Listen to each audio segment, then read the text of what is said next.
Little's Manor. A small group of 4 students was hiking in the forest. Diane, Daniel, Tessie, and Thomas liked hiking. They often went on tours and they managed to sweep the entire surroundings of their town. However, today Tessie stopped and stared at a manor on the nearby hill. "Hey, guys. Look at the manor. If I'm right, there were ruins last year there." "Right, there is a ruin sign on my map." Daniel fetched a map from his backpack and looked at it. "Let's have a closer look at the manor." Diane wasn't able to resist the temptation. She was quite a curious girl. Her companions nodded and they headed towards the mysterious manor. The building looked well maintained, as if it had been built the day before. "I don't know, something is wrong with this manor. Maybe it is a bad premonition only, but I'd advise to turn away and leave as quickly as possible." Tessie turned to her boyfriend Thomas, but he shook his head. "Don't be a coward, love. What can happen in a manor? We aren't in a B-class horror movie though." "Okay then, let's go in." She nodded and stepped forward. Daniel opened the massive gate and entered the large hall. He looked around and stopped dead in his track. The hall was clean and equipped like one in a museum or gallery. The walls were framed by numerous pictures. There were 3 doors on the back wall and a small stand on his right. "Welcome in our special manor.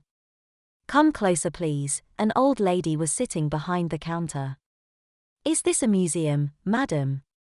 Diane turned to the lady. "Not exactly, my dear," the lady replied. "Have a look at the pictures in the front hall. It is free and you can have a tour if you are interested then." "Thanks, madam." Diane smiled at the lady and stepped forward when she felt a pressure in her bladder. "Excuse me." She headed towards the door marked by the familiar toilet sign. When she emerged from the toilet, the group walked over to the left side wall to start watching the pictures. Although the pictures were artworks, they weren't too interesting. There were portraits and landscapes hanging on the walls. The group passed the entire hall and Diane almost headed toward the exit. She didn't understand the words "special manor" when she looked back and spotted a portrait they had passed earlier. "Hey guys, do I see right? A lady was depicted in that picture before." She pointed at a picture on the back wall.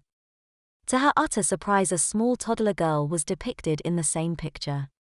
Daniel, Tessie, and Thomas looked back and they started in utter surprise at the portrait. All of a sudden, the toddler girl in the picture changed back into the lady. "Madam, could you explain what happened?" Daniel turned to the old lady. "Of course, young man." She smiled and continued, "Picture change and people change, too." At the same moment she disappeared in a fog and seconds later a small girl about 3-year-old was standing in front of them.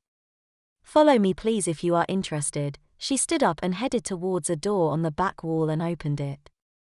"Hey guys, I'm getting worried." Tessie protested again, but she caught the gaze of Thomas and got silent. They followed the small girl and entered the door. They found themselves in a small corridor leading to the right. There was a label on the opposite wall. "Welcome in the toddler manor. Enjoy your stay and the careless toddler life. There is no way back." The door behind them closed. When Tessie looked back, she realized there was no handle on the door. Part 1. A cold chill ran down Tessie's spine. She wasn't very courageous at all and got quite nervous. "Hey, guys, I warned you. What will we do now?" "Calm down, love. Consider it a new adventure. Haven't you read some comics? Imagine that we are about to be inside that comic." Thomas smiled at her. More than worried, he was curious and so was Diane. "Let's continue." She turned to the rest of the group and stepped forward. However, she stopped and rubbed her eyes. The end of the corridor was obscured by a strange fog.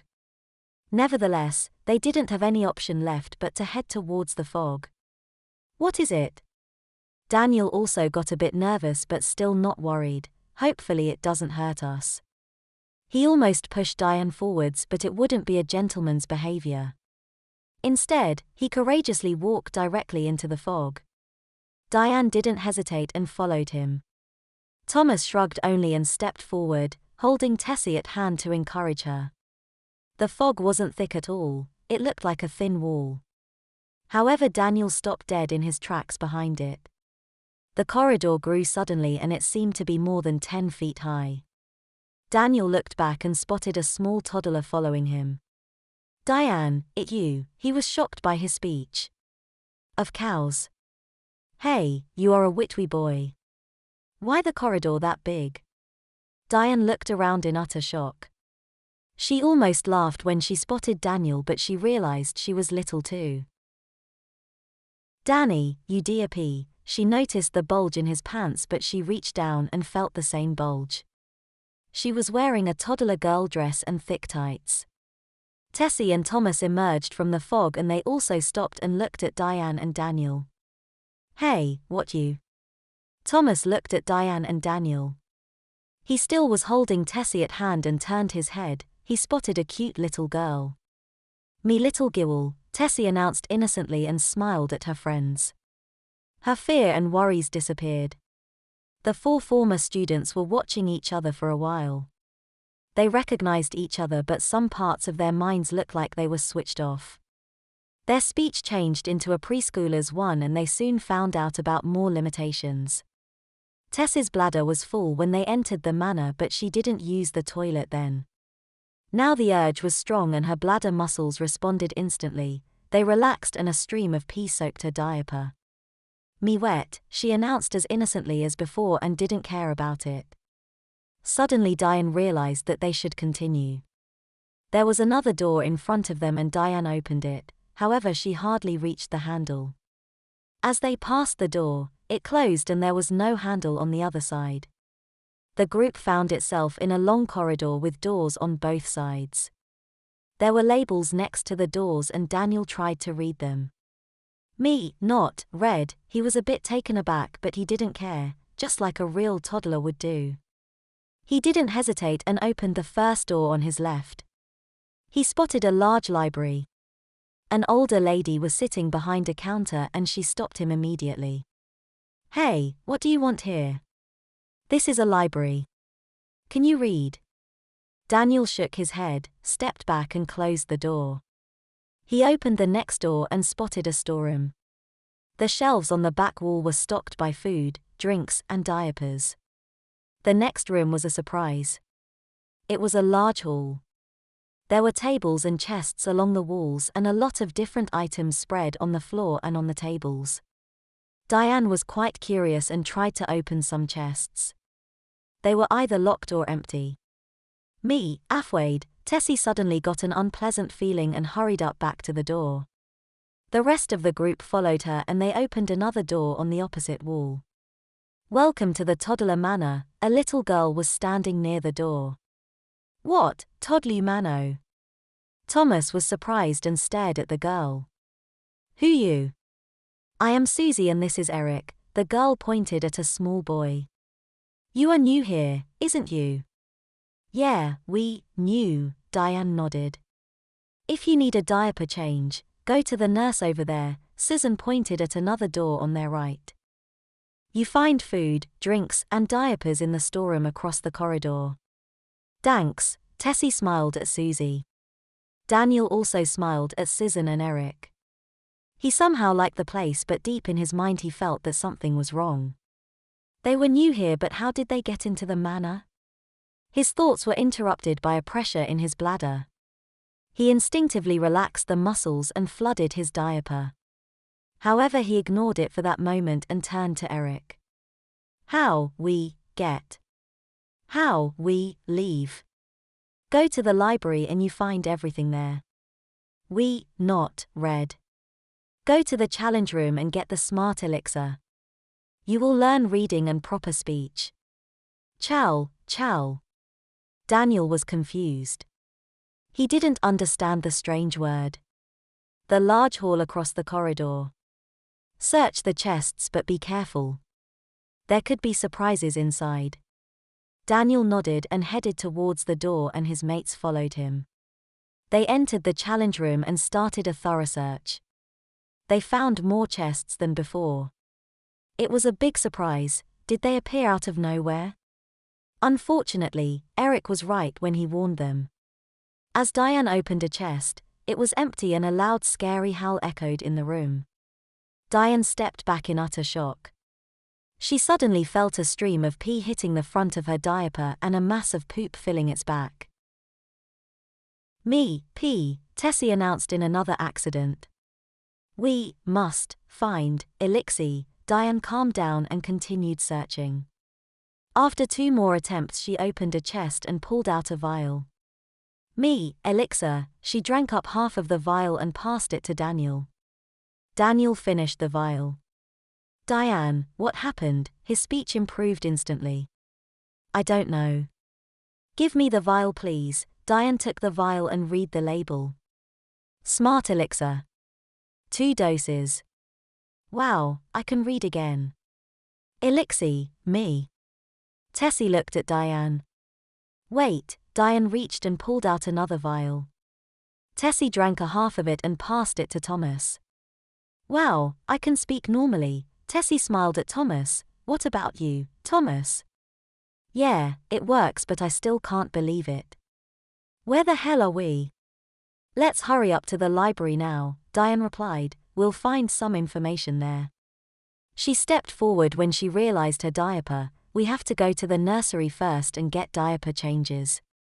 "Do we really need them?" Thomas objected, but he felt a stream of pee between his legs. "Oh no.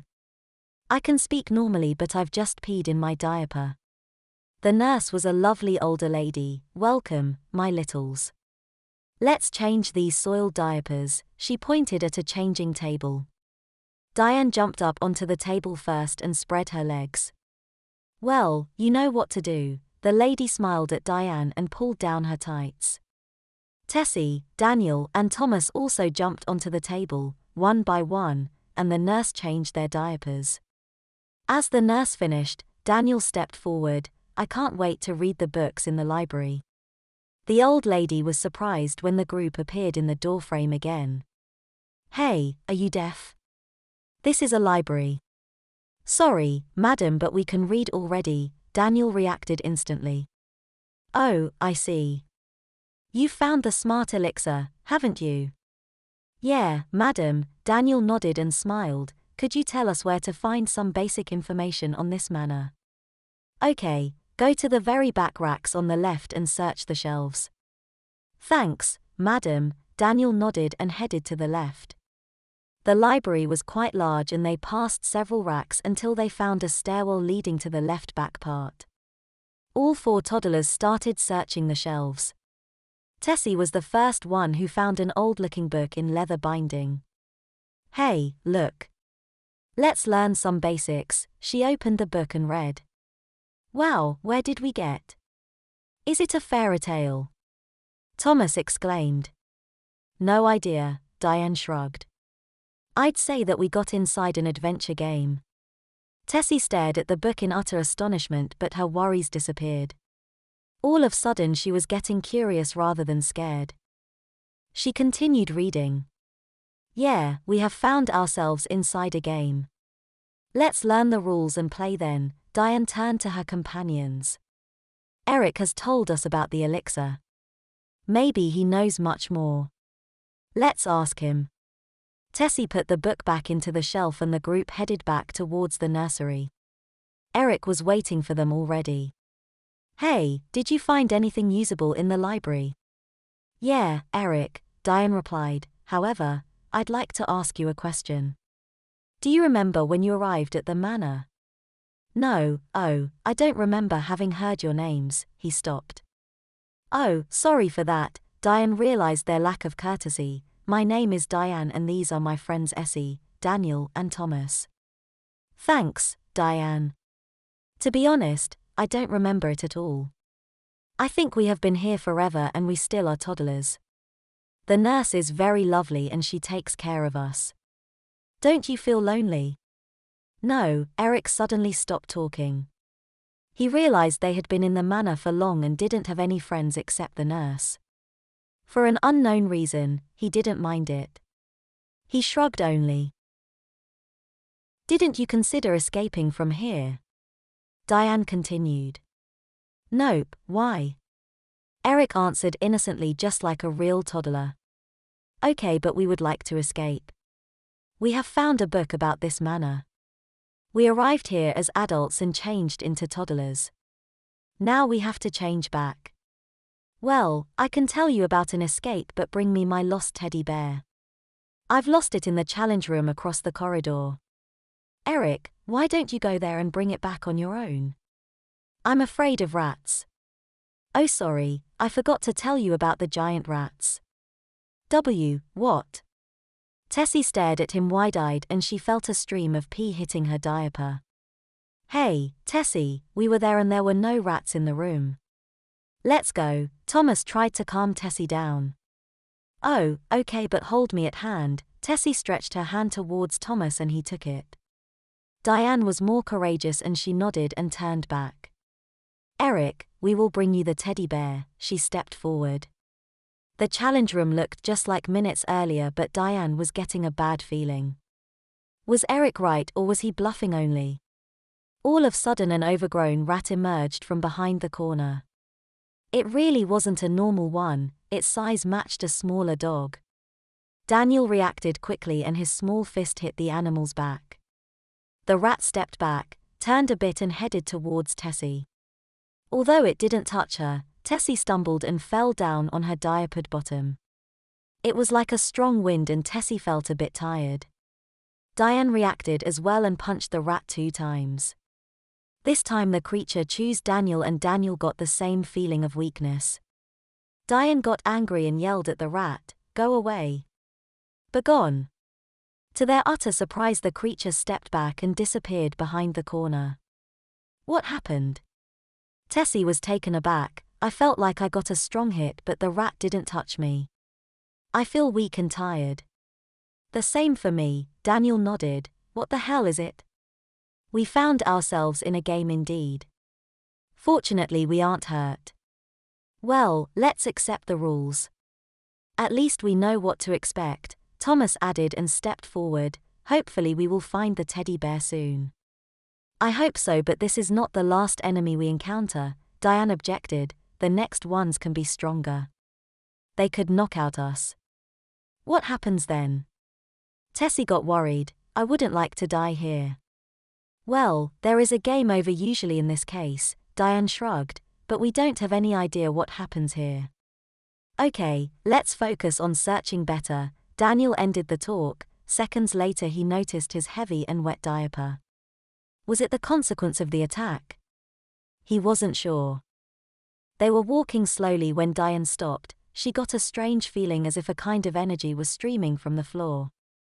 At the same moment a stream of pee soaked her diaper. What is? She turned to Daniel. I've just felt some energy and peed myself. So did I. Tessie nodded and she felt her diaper dropping between her legs. I should go back to the nurse. Wait a bit, we will find the teddy bear. Thomas took her at hand. There were several toys scattered on the floor and on the tables, including a couple of teddy bears. It was difficult to say which one belonged to Eric. How do we find the right teddy bear? Daniel got confused. Do we take all of them? Maybe. Diane shrugged and took one from the floor. Thomas led Tessie to a table and took another one. At that moment 2 rats appeared behind their backs. Diane turned back quickly and reacted instantly. She kicked the head of the closer enemy. Thomas let go of Tessie's hand and hit the other rat. The rats were slightly different from the former ones. One of them was dark blue. It was quite an uncommon color. It looked at Diane and attacked her. Diane didn't feel any sign of weakness, but she felt more pee in her diaper. She got angry and tried to scare the beasts away. Begone. Nothing happened. Something was wrong. She hit the blue rat but her attack seemed to be weak. Meanwhile Daniel and Thomas attacked the other rat and they succeeded. The rat collapsed. However the blue one turned to Tessie. Tessie's bladder muscles failed for the 3rd time and her diaper leaked. She sat down and wasn't able to continue. Her tights were wet. Is it the knockout? Diane looked at Tessie. It really looked like they were in a game. However, the combat wasn't over. We have to hurry up. Diane encouraged the boys to the final attack. 3 attacks knocked the rat out and the group could return. They had to help Tessie stand up and lead her towards the nurse. Thomas was carrying the teddy bear. He was quite sure it was the right one. Welcome back, the nurse smiled at them and lifted Tessie onto the changing table. She cleaned her thoroughly and put clean tights on her. After changing the other toddlers, she turned to them. You seem to be quite weak. Go to the storeroom and get some food. You will need it for sure. Diane nodded. She really was weak and tired. Could food and drinks help? She shrugged and headed towards the storeroom, followed by the rest of the party. They found a bag in the storeroom, filled it with food and drinks and returned to the playroom. Susie and Eric were waiting for them already. Here you are, your teddy bear. Thomas passed the bear to Eric. Thanks, Thomas. Eric smiled at him. Eat and drink and you can continue then. How do we escape? There is a locked door across the corridor on your right. Locked? What about the key? There is another challenge room here. Go right and take the last door on your right. However, be very careful. I've seen more creatures there. Okay, thanks. Meanwhile, Diane walked over to the nurse and asked her to make some meals for them. The nurse took the resources from the storeroom and prepared 4 plates of food. The food was really delicious and they felt much better and ready to continue. Hey, this is like a game indeed. I'm not tired anymore. Tessie was surprised when her fatigue disappeared. She didn't have to sleep. The same for me, Daniel nodded. Thanks, miss. Tessie turned to the nurse before she stepped forward. They walked out of the playroom, turned right and opened the door Eric had told them about. After a short connecting corridor, they found themselves in a large circular room. It had to be a tower. Arrows on the floor led them to an iron lattice. The lattice was locked and there was no keyhole there. Hey, how do we open the lattice? Tessie looked around to find a lever or something similar. Look, she pointed at 4 colored switches on their left. Thomas ran over to the switches and stopped. Which one? Red, yellow, green, or blue? Try out every one of them, Daniel replied quickly while standing at the lattice. Okay, Thomas switched on the red switch and Daniel tried the lattice. Nothing happened. The 3 other switches also didn't do anything. Stop, boys. We have to think of them. It is like a code. Let's look for a clue first. Diane stopped Daniel. Where should we find it? What about the library? Diane sighed. Let's ask the librarian. They turned back and wanted to go back when 2 big bats emerged from a hole on the ceiling. One of them aimed at Diane, the second one on Thomas. Diane stumbled and fell back onto her diapered bottom. She realized she was sitting on a wet and warm pillow. She had peed herself and wasn't aware of it. However, she reacted quickly, jumped up and hit the beast. Thomas felt his diaper getting warm. The bat made him pee just like the blue rat did it earlier. He also reacted quickly and Daniel joined the attack. Tessie hesitated for a short moment, but she also overcame her fear. Minutes later, the bats collapsed on the ground and the party proceeded towards the library. However, their diapers were wet and they had to stop in the nursery. After the diaper change and a short stop at the playroom, they entered the library again. This time Diane turned to the librarian. Miss, could you tell us where we would find some clues? We got stuck on a puzzle. Of course, little girl, go to the first aisle on your right and to the middle shelf. Thanks, miss. Diane smiled at the librarian and headed in the given direction. The party stopped in front of the shelf and started searching. Look, Daniel showed them a book. Daniel, you are good. Diane kissed him instinctively. Let's have a look. Daniel opened the book. It definitely is a challenge. Tessie shook her head. What does it mean? Don't lose hope, Thomas replied. It can't be that difficult. Let's look at the pictures. The first one is the locked lattice. To unlock it, we need to decipher the clue. Okay, what about the spikes? Daniel looked at Thomas. We probably will find them later. And the nurse and diaper? Sorry, no idea. There is a nurse in the nursery though. The right side was really a puzzle. The only clue was the green key, but why was it put among enemies? Guys, look at the second clue. How many you are? That's the number 4, isn't it? Diane pointed at the second line on the left side. Of course, Daniel tapped himself on the forehead, the other ones are numbers as well. Well, but how does it help us? The switches don't have numbers written on them and they are 4 only for 5 puzzles. Tessie shook her head. Yeah, it didn't work if we switched each of them.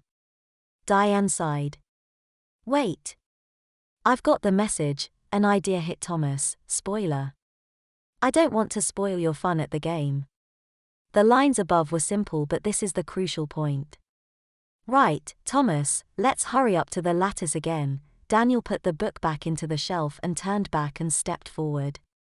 Hey, kids, don't run that fast. The puzzles won't fly away, the librarian grinned when they passed her. Oh, the children are always impatient, she told herself when the door closed behind them. The party stopped in front of the lattice and Thomas walked over to the switches. Spoiler, and a machine sound could be heard when a part of the lattice slid to the right and freed the passage. Well, we have solved the first puzzle. Thomas, try the nurse, I'm quite curious, Diane asked him before stepping forward. Okay, spoiler, but they couldn't see anything. Join us, Thomas. We'll find everything later, Tessie called her toddler boyfriend. Thomas nodded and walked back to the lattice. They found several chests with resources, but they experienced a big surprise. There was another nursery around the next corner. It worked, Thomas exclaimed. We don't have to go back when we need diaper changes. Suddenly he realized his diaper was wet. Tessie, love, aren't you wet? I peed myself and didn't realize it at all, he asked Tessie innocently, just like any other toddler. Wait, yeah, I am, let's go to the nursery before proceeding. Diane was dry, but all others needed a diaper change. The nurse was as nice as the one in the first nursery and changed them quickly. The party left the nursery and proceeded. They got to a ladder leading to the upper floor. Thomas was the first one who climbed it and the others followed him quickly. Hey, guys, look, this is a wonderful view. Daniel crawled onto a table and looked out of the window. They could see the manor yard and 3 towers. However, the yard was empty. It is a bit scary, are we alone here? Tessie got worried again.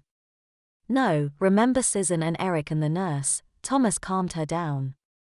Okay, but I'm worried anyway. This is a game, don't forget it. If we need somebody, they will appear. Tessie nodded even if she didn't calm down. As they wanted to continue, 2 big bats emerged and they had to fight them. Their diapers got wet again, but after defeating the bats, Diane spotted a vial on the floor. Adult elixir. What should we do? I'd propose to ask somebody or go to the library again. We haven't read all the basics though. After another combat with a rat, the party stopped in front of a passage blocked by high iron spikes. Well, these are the spikes we saw in the book, I would go back and unlock it. Thomas turned back, but Diane stopped him. Don't go alone, let's stay all together. Right, splitting the party isn't the best idea, he nodded and they headed back to the ladder. Hey, something is glittering on the floor, Tessie leaned down and picked up a ring. This ring wasn't here before the last combat. The rat dropped it. Put it into your pocket now. We'll try to finish this challenge first and we will go to the library again.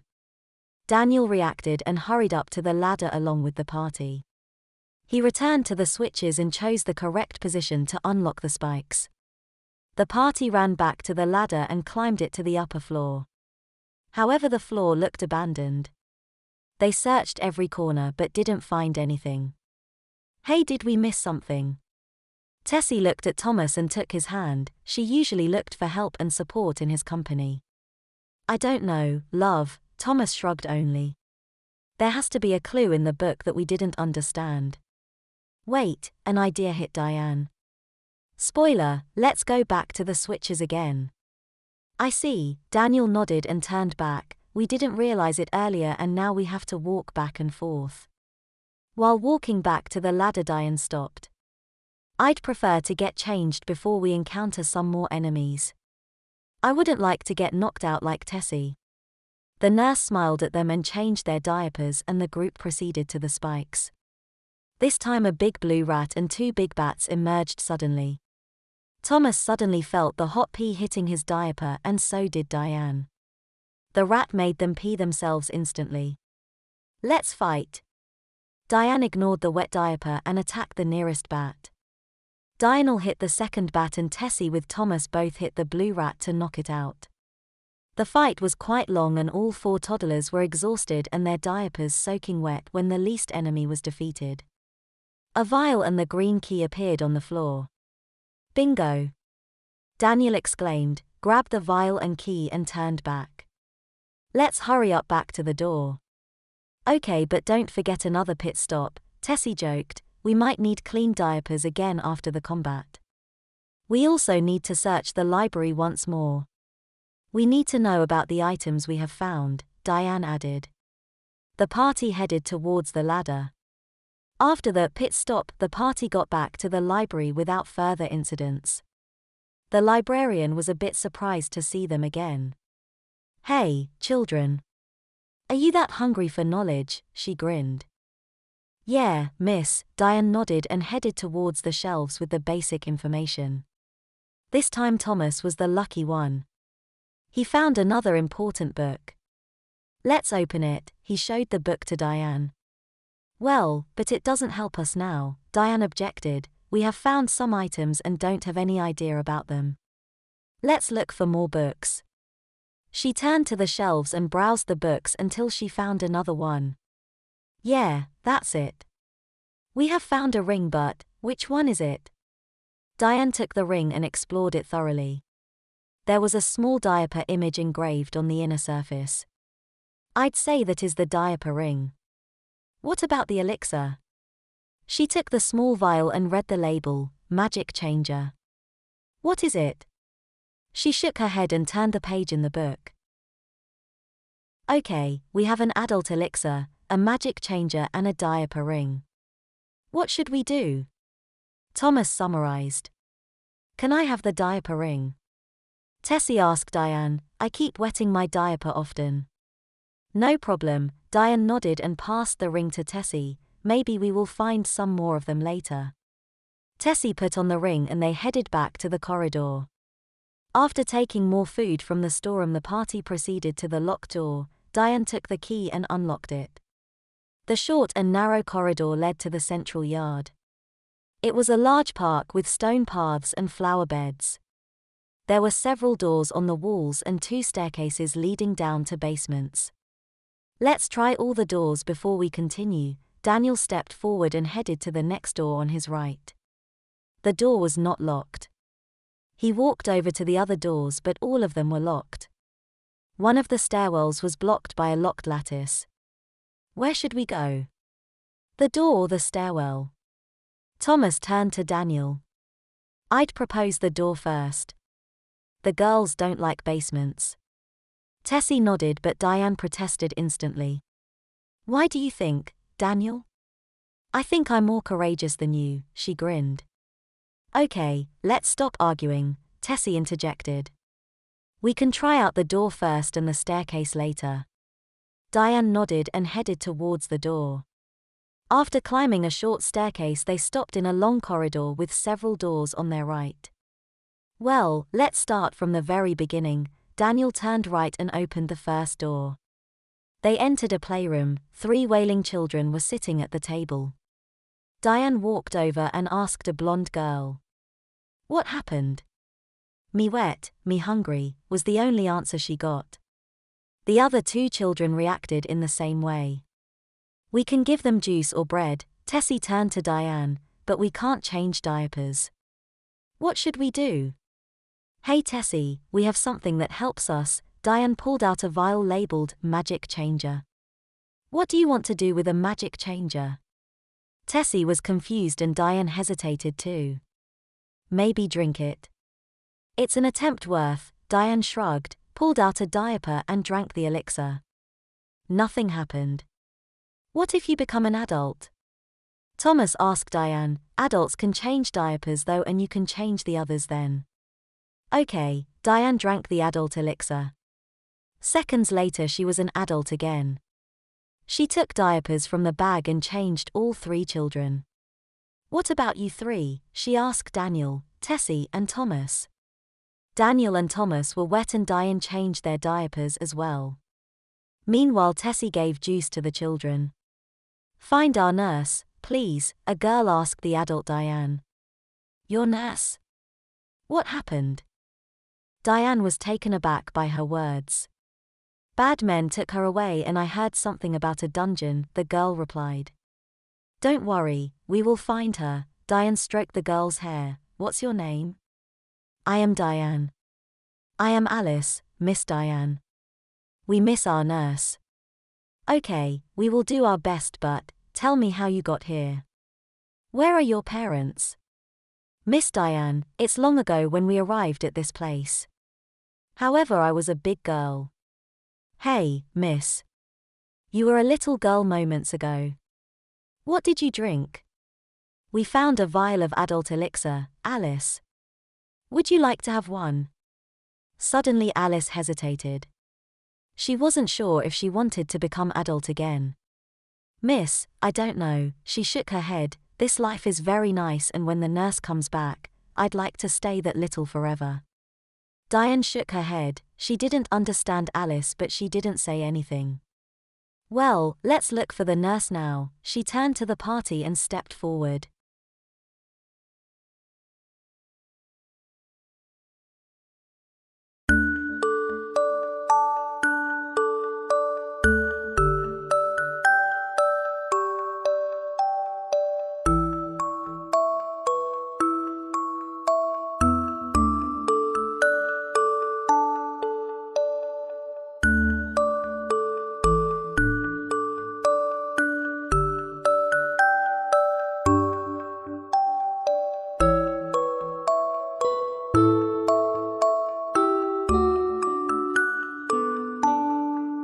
Sue sipped her coffee absent-mindedly, listening to her sister Jenny's latest update.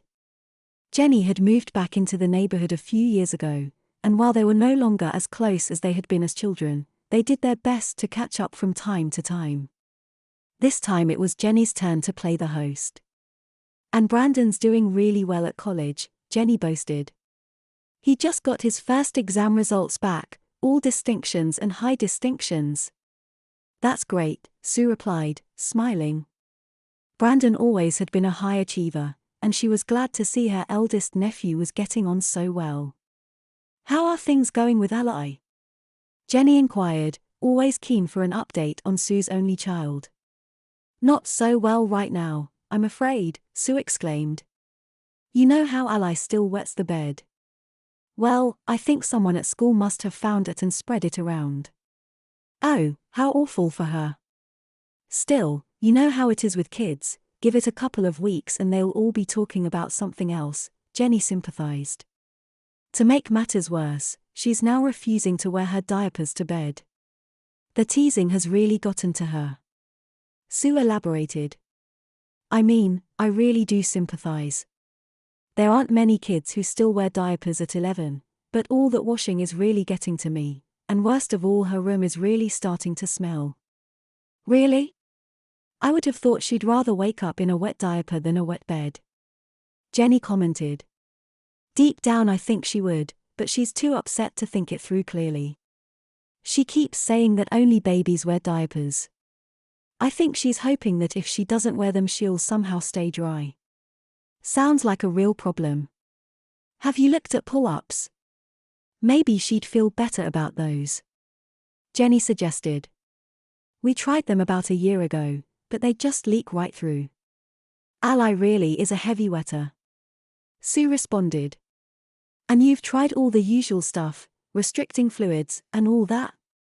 Jenny was trying to be helpful, but Sue had been through it all before. Of course, none of it worked, Sue replied, exasperated.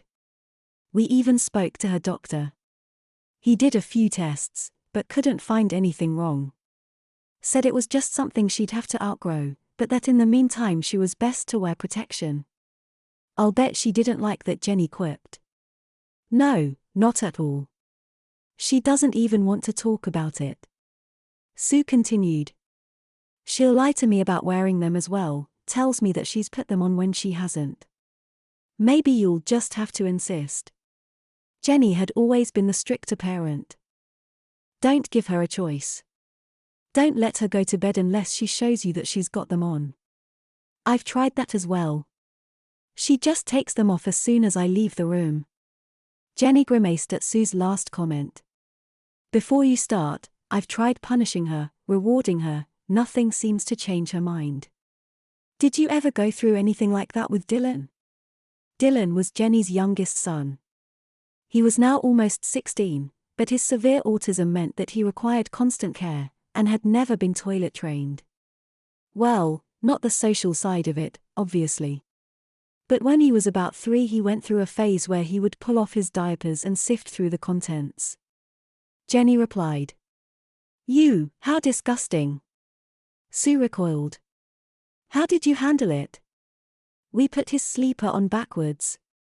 Jenny laughed. That way he couldn't unzip it to get to his diaper. Thankfully he got past that stage in a few months. Well, I don't think that would help me much, Sue laughed along. He actually had a bit of a relapse a few years ago when we first moved in here. Not sifting through his diaper, thankfully, but taking it all off. He didn't take it well, sleeping in a new room. I guess taking off all his clothes was his way of dealing with the sensory issues, Jenny continued. How did you handle that? Sue queried. Much the same way as when he was little, actually. We did a bit of Googling and came across these one-piece pajamas. They zip up in the back, and have this little tab that closes to stop him even getting at the zipper. He gave us hell for a few days, but settled down in the end. We actually only needed to use them for a week or so, until he'd settled in. That doesn't help me much either, Sue sighed. Ally's difficult, but I certainly couldn't do that to her, much as I might wish I could when the washing piles up. Maybe you don't have to. An idea brewed in Jenny's head. What do you mean? Sue asked, eager for a solution. I've still got Dylan's pajamas here. Maybe if you showed them to her, told her that she'd have to wear them if she didn't keep her diapers on, she'd realize you were serious even if you never do use it. Jenny suggested. If she's so against wearing diapers because they make her look babyish, I'm sure she'd find the thought of those pajamas even worse. I don't know, that might be going a bit far. Anyway, what makes you think they'd hold her? Dylan's autistic, but I'm sure Ally would figure them out. Sue wasn't keen on the idea. If it's just a threat, it doesn't really matter whether they would or wouldn't. But I'm certain they would. Autism aside, Dylan's always been a little Houdini, and he never came close. Jenny explained. I still think it's a bit much, Sue replied, non-committally. Suit yourself, Sue, but whatever you do you can't just let her get away with it. I mean, laundry aside, she's been lying to you, disrespecting you, and outright refusing your instructions. Doesn't bode well for when she hits her teens, particularly when her father's not around to help sort her out. Heck, if she were mine, I think I'd take her over my knee. Jenny said, never being one to hold back. I think that's a bit harsh, Sue replied, offended. I can see it all from her point of view as well, and I know how upsetting it all is for her. Well, it's your decision. But take the pajamas anyway. Dylan's well and truly outgrown them, so you may as well just throw them out or donate them somewhere if you don't end up using them. Jenny retrieved the aforementioned pajamas and placed them in a bag for Sue. I'm not wearing a diaper, and that's that. Ally shouted at Sue. She stood barely an arm's length from Sue in her bedroom, gesticulating wildly to emphasize her point. I'm not leaving until you've put it on, Sue exclaimed. Ally could see the exasperated look on her mother's face. She hoped that Sue was on the verge of giving in and leaving her alone. Couldn't her mother see that wearing a diaper at 11 years old was absolutely humiliating? "No one wears diapers at my age," Ally shouted. Her mother could be so unreasonable at times. It wasn't like she wet the bed every night. "Most kids your age aren't still wetting the bed," Sue snapped back, offending Ally further. "Now put it on this instant." Ally could see her mother wasn't going to go away. "Oh, all right," Ally shouted. Sue looked away as Ally pulled the diaper on and taped it up. Having worn diapers at night all her life, Ally was an expert at getting them on and off, and managed the task in just a few seconds. "There, happy now?" Ally exclaimed, throwing herself onto her bed, still as annoyed as ever. Sue didn't reply, not trusting herself to avoid inflaming the situation further. "You know, I'll just take it off again," Ally muttered under her breath. Sue was shocked. She knew that Ally had taken off her diaper at night more than once only to wet the bed, and suspected she had avoided discovery by staying dry on other occasions, but this was the first time Ally had been rebellious enough to proclaim it to her in advance. Maybe Jenny had a point after all. "Wait there," Sue instructed in a clear, no-nonsense tone. Realizing she may have gone too far, Ally obeyed. She sat gingerly on her bed, absent-mindedly stroking her stuffed bear as she wondered what her mother had planned. Sue retrieved the pajamas from the cupboard where she had stashed them earlier and marched back to Ally's room, still infuriated by her daughter's defiance. She held the pajamas up in front of her, letting Ally see them in detail. "I've always said that wearing diapers and wetting the bed doesn't make you a baby, but your recent behavior has been more like that of a naughty toddler than an 11-year-old. So if I can't trust you not to keep your diaper on, you'll have to wear this to be sure of it," Sue threatened. "What the hell is that?" Ally asked, unsure of what her mother was getting at. "One-piece pajamas, like you used to wear as a toddler. But they zip up at the back so you can't get them off," Sue explained, ignoring Ally's language and praying she would get the message. "Where the hell did you get those?" Ally asked. She couldn't believe her mother would have gone out and bought them for her. "From Aunt Jenny," Sue admitted. "They were Dylan's and she thought they might help our situation." "You've been talking about this to Aunt Jenny?" Ally was outraged. This was a deeply private matter, and her mother was practically broadcasting it to the world. Didn't she realize how much it upset her having to wear diapers, even when no one else knew? "I've needed all the help I can get," Sue emphasized. "There's no way in hell those pajamas would stop me," Ally shouted back. She couldn't believe her mum would even entertain the idea. She wasn't some naughty toddler who could be thwarted by a misplaced zipper. "It's just like with the diapers. You don't seem to realize that I've grown up." "You're certainly not acting very grown up right now," Sue commented in deep exasperation. "Now, are you going to promise me you won't take off your diaper before the morning, or shall we try on these pajamas for size?" "Go ahead then," Ally quipped back, calling her mother's bluff. Sue had never really been one to follow through on her threats, and Ally fully expected her to back down now. As outraged as Ally was at the whole idea, part of her hoped that she would insist on her pajamas.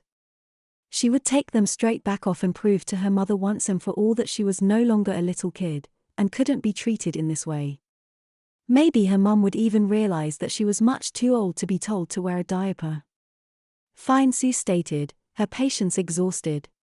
She had never intended to take it this far, but backing down now would destroy any parental authority she had. She still had no intention of forcing Ally to wear the pajamas all night, but maybe a few minutes in them would make her point, provided of course they stayed on. Ally froze, surprised at this development. "Well, take those off then," Sue pushed, seeing the uncertainty on her daughter's face. "Unless you've changed your mind." Sue held the pajamas up in front of Ally, gesturing for her to move. Unwilling to back down now, Ally stood in front of them. Her modesty made her unwilling to strip down to just a diaper in front of her mother, so she carefully removed one leg from her pajama pants before stepping it into the one piece. Now more or less covered by the one piece, She pulled off the other leg and kicked the pants away, stepping fully into the one piece. Ally then pulled off her top and pushed her arms into the sleeves. She saw her mother move around behind her, and felt the zipper being pulled up to her neckline. She heard the buttons being clicked into place, holding the tab over the zipper. "There, all done," Sue said. "I'll leave you to get some sleep." Sue could see that the pajamas were at least a size too big for Ally. They were designed to be tight-fitting, though, presumably for fire safety, and weren't really any looser than Ally's regular pajamas. The sleeves and legs were both a little long, but both were elasticized at the ends, allowing the extra length to pull without slipping over her hands or feet. She hoped desperately that the pajamas would hold and that Ally would be out of her room in a few minutes, apologizing contritely and begging to be released. Ally smarted. She would show her mother. She reached behind her back, feeling for the tab. The positioning was awkward, however, and while her hands were able to make contact, she couldn't get a grip to manipulate it. She wished she had seen how it fastened, then she might have a better idea of how to remove it. She tried to pull the tab to one side, hoping for a better grip, but that only made it quite impossible to reach with her other hand. She exclaimed out of frustration, losing her grip on the tab and finding herself back at square one, as well as what sounded like increasingly desperate gymnastic attempts to work her way out. She considered coming into Ally's room now to say her piece, but resolved to wait until Ally came to her. Ally tugged hard on the pajamas, hoping in one last, desperate attempt that should rip them off. The material was strong, however, perhaps to combat this very strategy. Finally, Ally accepted defeat. She lay on the bed for a moment, pondering her strategy. Going to her mother and begging to be released would be humiliating, and she was certain that her mother would rub it in given the way she had behaved beforehand. She considered doing nothing, just trying to sleep in these ridiculous pajamas, but realized this wouldn't gain her anything. She would just be having the exact same conversation in the morning. Seeing no other option, Ally sought out her mother in the living room. "Okay, Mum, you win." Ally winced. "Now help me take it off." Sue smiled inwardly. She wasn't about to let her daughter get off quite that easily. "So all that about you being too grown up, about those pajamas never being able to hold you, what was that then?" Sue emphasized her point. Ally said nothing, keen to get this over as soon as possible. "Well, Ally, you can either promise me that you'll keep your diaper on all night, and that you won't give me grief about wearing it in the future, or you can go back to bed and sleep like that. Which is it to be?" "I promise," Ally responded, her facing turning a bright shade of red. "And you don't think that spending the night in those will help you remember your promise?" Sue prodded, wanting to drive her point home. "Mum. Please." Ally responded, near to tears. "Okay, come here," Sue told her, seeing that she had made her point. Ally turned around to let her mother get to the zipper. Sue undid the tab and pulled the zipper down to where Ally could easily reach it. Ally ran back to her room before pulling off the pajamas completely and changing back into her usual ones, still strewn on the floor. Sue followed a minute later and collected the one-piece pajamas Ally had discarded, folding them neatly. "I'm going to keep these in my closet, in case you need them again," Sue told her, pointedly. "In fact, I'll write your name on the tag so we know they're yours." In truth, she had no intention of forcing her daughter to wear them, but wasn't about to let Ally to know that. She could see that bedtimes would go much more smoothly from here on out.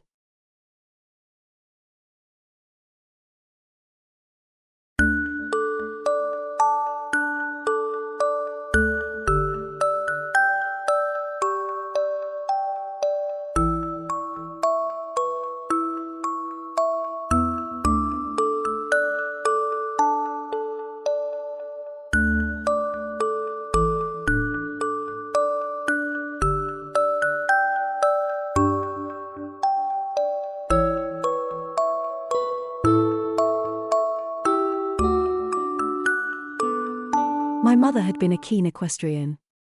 However, when I was barely in my formative years, she was thrown from her horse.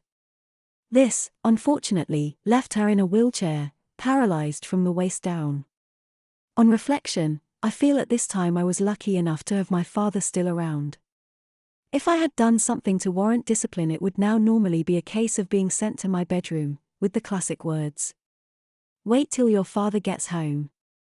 On the occasions that this happened, my father would come to my bedroom, put me over his knee, and smack me over the seats of my trousers. In all honesty, for a father, he was fairly gentle with me, thus the discipline he met out did not really do me much good. One day, I was out playing in the garden. Mother was there too and talking over the fence to our left-hand neighbor, who I called Auntie Deirdre. Auntie Deirdre was in her late 50s and had 2 grown-up children. Mother was moaning about my lack of discipline when I heard Auntie Deirdre say, "Jeff needs a much harder spanking." As you may be able to imagine, I certainly cocked up my ears at that remark. Mother then said something to the effect that my father did not much like having to discipline me. Auntie Deirdre went on the reply, "Well, if you really want him to be smacked properly, I will happily come round and do it." I can tell you, it certainly kept my 2 on the straight and narrow. By now I was really getting very embarrassed. So much so that I decided that it would be in my best interest if I moved myself further up the garden to avoid hearing the rest of the conversation. It was at that moment my mother shouted at me, "Simon! Come here!" Reluctantly and slowly I went back up the garden to where my mother and Auntie Deirdre were standing. Auntie Deirdre looked at me appraisingly, almost as if she was already sizing me up. Then to my horror, mother came out with the following. "Auntie Deirdre and I have been talking.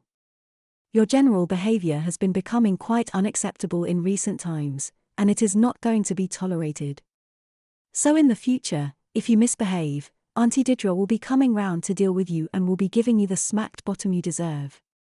Do you understand?" I blushed deeply at the mention of something so embarrassing as corporal punishment, but managed a nod. "Have you been a good boy for your mother today, Simon?" Auntie Deirdre demanded. Fortunately, mother answered for me. "Yes, he got a bit of a smacked bottom off his father last night, so he's behaving himself for now. At his age, his father should be taking the belt to his bottom," Auntie Deirdre shot back. "Well, see you behave yourself from now on, Simon, you won't like my medicine, believe me." For a few weeks, I was the best behaved son in town. Just the threat of Auntie Deirdre coming round to smack me appalled me. The thought of having my bottom smacked by a woman who wasn't my mother was mortifying. I thought about it a lot. Would Auntie Deirdre use the belt she said my father should employ? As I say, I was well behaved for a long time. But such was the nature of me at that time that they can't be good for too long. I forget exactly what I had done naughty, but one afternoon, soon after I got home from school, mother exploded on me and said, "Right, I'm ringing Auntie Deirdre." I begged her not to, but she was having none of it. She scooted her wheelchair over to the telephone and made the call. It was a relatively short one. "Right, young man, sit on the sofa, and we'll wait for Auntie Deirdre to come." I sat there, misery personified. I remember listening to the lounge clock ticking for what seemed like hours, but of course, it was only a few minutes. Before too long, we heard the back door open. This was in the days when doors were rarely locked, except at night, and Auntie Deirdre calling out, "We're in the lounge." Mother shouted back. Our neighbor came through the door. In her right hand was a wooden hairbrush. She sat down on the sofa next to me.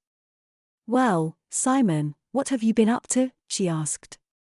Before I could open my mouth, it became clear that this was a question not really aimed at me, as mother described my misbehavior, adding to the list 1 or 2 little sins I thought had been ignored or forgotten. "Well, Auntie Deirdre," now looking me right in the eye, "it sounds to me like somebody needs his bottom smacked." My mouth opened in protest, but no words would come. "Yes, he does," mother confirmed behind me to my horror. The room was a combined lounge diner. Auntie Deirdre got up, took a chair from under the dining table, and placed it in the center of the room, facing Mum's wheelchair. Auntie Deirdre sat down on it, put the hairbrush down on her lap, and called me to her side, which I did very reluctantly. A good smacked bottom, Auntie Deirdre said, looking me straight in the eye again. This is what naughty boys need, isn't it? That was another one that didn't need an answer from me. She picked up the hairbrush. Lie over my knee. I did as I was told, being familiar with the position from my father's spankings. Auntie Deirdre pulled my shirt back a bit to expose my bottom properly and put an arm around my waist. It was a grip of iron, and I was about to discover why it was necessary. The smacked bottom with the hairbrush that followed was the worst smacking I had ever had in my young life. Mother's own hand smackings had been quite sharp and definitely to be avoided, especially compared with father's fairly innocuous spankings, but this was in a different league. She aimed most of the strokes hard and low, I guess so that I would really feel the chastisement for a while when I sat down, which I certainly did. I was finally let up, a blubbering wreck. Auntie Deirdre took me by the hand and steered me over to an empty corner of the room. I was ordered to put my hands on my head and was left there, crying and newly smacked bare bottom on show. When father got home, mother delighted in regaling him with all the intimate details of my punishment. To say that the results on my behavior were spectacular would be an understatement. Even father stopped smacking me when he saw how much better the results were when I was turned over Auntie Deirdre's knee.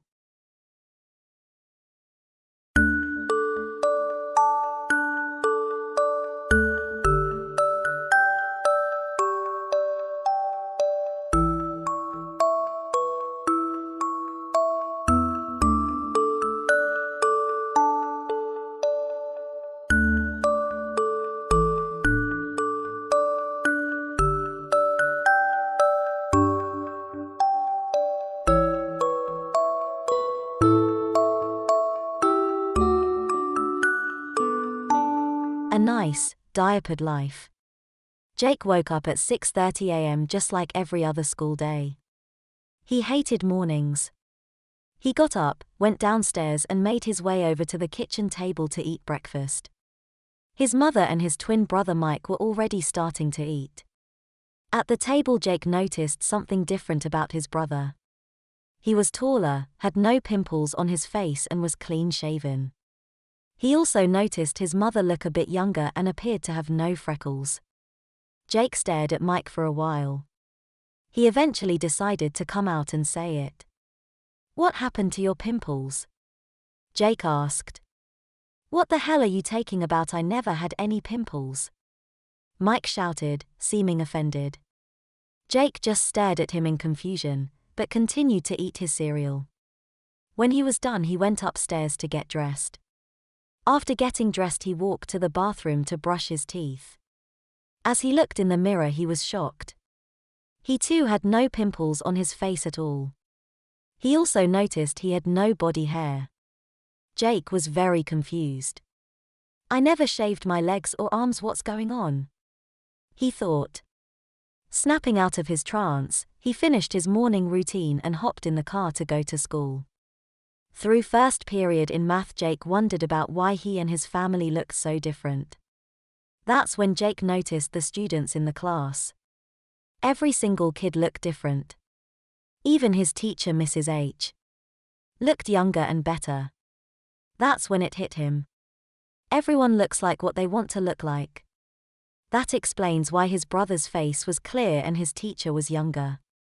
Jake sat through math class just like any other day. He played with his pencils and looked at his phone most of class. Eventually he felt the need to pee, so raised his hand. "Mrs. H, can I go to the bathroom?" he asked. Mrs. H stared at him for a while and then exclaimed, "Jake, that's got to be the dumbest excuse to leave class yet." Jake gazed at her in confusion but then decided to shut up. He noticed the other kids in the class were laughing at him. What's so weird about asking to go to the bathroom? Jake thought, is school policy different in this world, or whatever it is too? The bell rang for second period and he went to his friend David. "What's up with Mrs. H?" Jake asked. David then snickered, "Dude, you should have just asked for a drink of water or something." You knew she wouldn't have believed you if you asked something as stupid as to go to the bathroom. And why's that? Jake responded confused. Bro, just stop. It was funny the first time, you can stop now. David chuckled. Jake just stared at him in confusion. Throughout the day, Jake noticed that the whole school was different. People's ethnicity, gender, and voices were all different. I guess this is how everyone wants to really look like. Jake thought to himself. It was in the middle of last period when a kid in his English class asked to go to the bathroom. Expecting the whole class to burst out laughing, Jake started to smile. However, his teacher let the kid go. Why couldn't I go to the bathroom? It's not like I don't have a bladder. Jake thought to himself. After school he had track practice, or as he liked to call it, track ice. Sorry, I couldn't resist. He met up with all the other sophomores and proceeded to do his warm-up laps. Practice was completely normal, apart from everyone looking different. At the end, one of his friends, Alex, approached him. So I heard you ask to go to the bathroom in Mrs. H's class. He laughed. Yeah, and she wouldn't let me go. She thought I was lying. Jake shouted. This made Alex crack up even more. Before he could respond, Jake's mother drove up to the front of the school and told him to leave. As Jake was walking in the door, he told his mom he was going to take a shower. A shower? His mom answered, surprised. Okay, just make sure to wash your hair. What was up with everyone? What was so wrong about taking a shower or going to the bathroom? Jake thought to himself. After his shower, Jake made his way into his bedroom to get a new change of clothes. He noticed there wasn't any underwear left, so he decided to wear his old ones. He was in the middle of putting on his pajamas when his mom told him to come to the kitchen. In the kitchen was his mother, his father, and Mike sitting at the table. Jake, you've been acting really off this whole day. Are you feeling all right? His mom asked, concerned. Yeah, why? Jake asked skeptically. Well, his mom explained, you took a shower, you're wearing those pajamas, and Mike told me that you asked to go to the bathroom in math class. What is wrong with you people with letting me use water? Are we like conserving it or something? Jake shouted. Well, obviously you wouldn't have to go to the bathroom in class because you don't need to. His dad answered. Do you think I don't have a bladder or something? I need to pee just like everyone else. Jake yelled. Jake, Mike said, chuckling, don't you remember that you wear diapers? Jake's face immediately became red. Ever since Jake was 6 he knew he was an Abdul. He even ran out of his last pack of diapers a few months ago. He was mainly a DL, but he didn't mind being treated like he was young. What? Jake stuttered, mortified by Mike's words. Aren't you wearing one now? Mike asked. No. Jake said softly. Well then, what are you wearing? Mike asked. Underwear. Jake responded. Where would you even get a pair? Did you steal mine? Mike asked, confused. Jake, his mom started. I think you need to rest. Maybe we should see a doctor if you're having amnesia. Just let me diaper you first. Jake's heart jolted at the sound of the word a second time. His mom motioned him into the family room and began changing him. You could do it yourself if you want. Jake's mom said, noticing his uncomfortableness. Okay. Jake said, trembling. He went into the bathroom with an adult diaper and began to change himself. His mind was racing and he didn't know whether to feel happy, upset, confused, or embarrassed. Wait, does the whole school know about this? Jake thought. He realized that, not only was it an adult diaper, but it had prints of baby animals too. As soon as he calmed down, he stepped out of the bathroom and went to go watch TV. His face was red throughout the whole episode he was watching. Eventually he gained some courage. So, does anyone else in our school wear? You know. Yes, Jake, Mike explained, almost a third of the school. Jake wondered which of his friends and other classmates wore diapers instead of underwear. He then thought of another issue. So what do I do if I go? Do I ask if I can go change? You can't leave in the middle of class. You can only change yourself between classes, unless it's an emergency. Mike explained. So what about taking a shower, and my pajamas? What's wrong with them? Well, you usually like to take baths, his mom answered. And you usually like to wear your lighter weight pajamas, not sweats. But hey, just do what you like. After Jake got past his crazy night, he brushed his teeth and went to bed. It took him forever to get to sleep. His mind was racing and he was too excited about wearing an adult diaper. After the night, which seemed like it took forever, he was awoken by his alarm clock beeping. At first he thought he had a crazy dream, but later realized that was not the case when he felt his diaper still on him. He was happy that he hadn't lost his ability to hold in his pee or poop when he noticed the feeling in his stomach. The problem was he still had to go.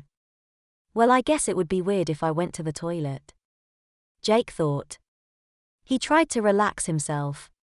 Eventually, after a few minutes, he felt his bladder let loose into his diaper and felt it warming up his crotch. He went downstairs, still in his wet diaper, to eat breakfast and get ready for school. Are you feeling better today, baby boy? His mom asked. A little, Jake said as his face began to get red. Baby boy, Jake thought. She never calls me that. Well, that's good to hear. Do you need your diaper changed, sweetie? Remembering about his wet diaper, Jake's heart began to race and his face reddened even more. Yeah, I guess. He let out quietly.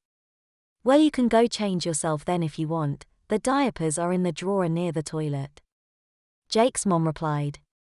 After changing himself, Jake got his things together and got in the car to go to school. Do you have to go to the bathroom first? Mike teased. Just, please shut up, Jake responded. Jake's day went surprisingly normal, well up until fifth period. It was in the middle of chemistry when Jake noticed he needed to poop. He was not used to doing it in his diaper, since he only did it around 4 times with the diapers he collected before the whole crazy event. He knew he couldn't leave class, or ask to go to the bathroom. About a half hour later, he couldn't take it anymore. He was just about to let it out when another boy in his class raised his hand vigorously. Yes, Billy, what is it? The teacher asked. Can I go change? Billy asked pretty nonchalantly. Sure, if it's an emergency, his teacher replied. Well, that seemed pretty normal, Jake thought. Just then he felt the pains in his stomach again and let go. He felt the mess spreading across the seat of his diaper and began to shiver. A few seconds later, he noticed the obvious smell coming from his pants and wondered if anyone else noticed. After concluding that they did not, or chose to ignore it, he began taking notes again. Oh my fucking god, I just pooped in a diaper in the middle of class and no one noticed, Jake thought. Although he felt very awkward and embarrassed, he did like the idea of not having to miss class. He noticed he was getting better at using his diapers over the day. He could now pee whenever, instead of getting too excited just before he let loose. Before track, he went to the changing room, which was right next to the bathroom, to get out of his dirty diaper. Running with the diaper on was very hard. It got all sweaty when he ran and he kept getting all excited whenever he thought about what he was wearing. After track, his friend Nick approached him. Hey, so we're still on for the sleepover at my place tonight, right? He asked.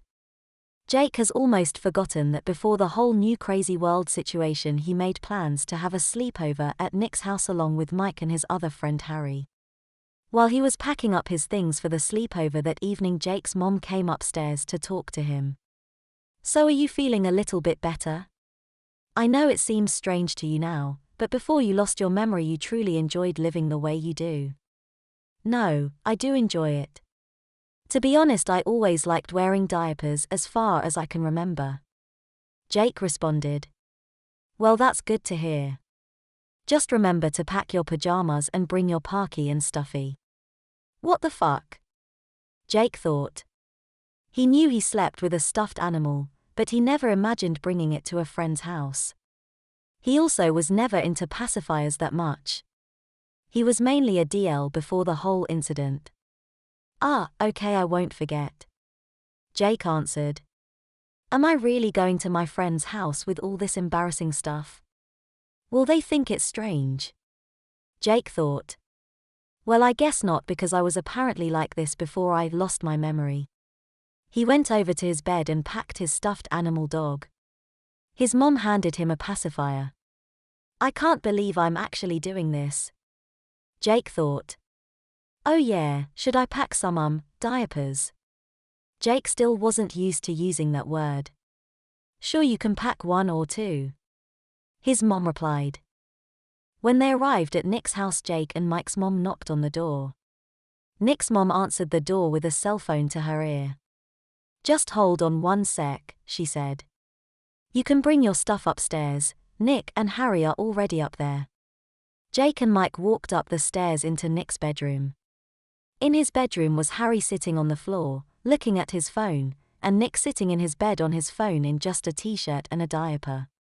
This took Jake by surprise, seeing someone else in a diaper, but Mike walked right in and sat next to Harry. Hey guys, how's it going? Nick said as he began to sit up. Good. Mike replied. Jake could not stop staring at his friend wearing a diaper. He was happy to know one of his friends was like him, but he felt very awkward. Come, put your stuff down, we were about to start a movie. Harry said. Jake put his bag on the floor and sat next to Nick. He didn't really want to, but it was the only way for him to see the TV. Noticing Jake's strange look and uncomfortableness, Nick leaned over to him. What's up, bro? Don't worry, I didn't mess my diaper or anything. No, I know. Jake replied. I'm just kind of surprised to see you in just a t-shirt, that's all. He's always like that, Jake, you should be used to that by now. Harry responded. You take off your pants sometimes too if you don't remember. He teased. Although Jake felt extremely uncomfortable about taking his pants off, he did let his diaper peek out the sides of his waistband. He always thought it looked cute. After an hour of trying to pick a movie, they decided to just stay up and chat. One thing didn't change about Nick or Harry. Their obsession over girls. The whole time all they talked about was who had the largest boobs in their grade and who was the hottest. Jake wondered which girls in his grade wore diapers. He was never really interested in stuff like porn, but he did like girls in diapers.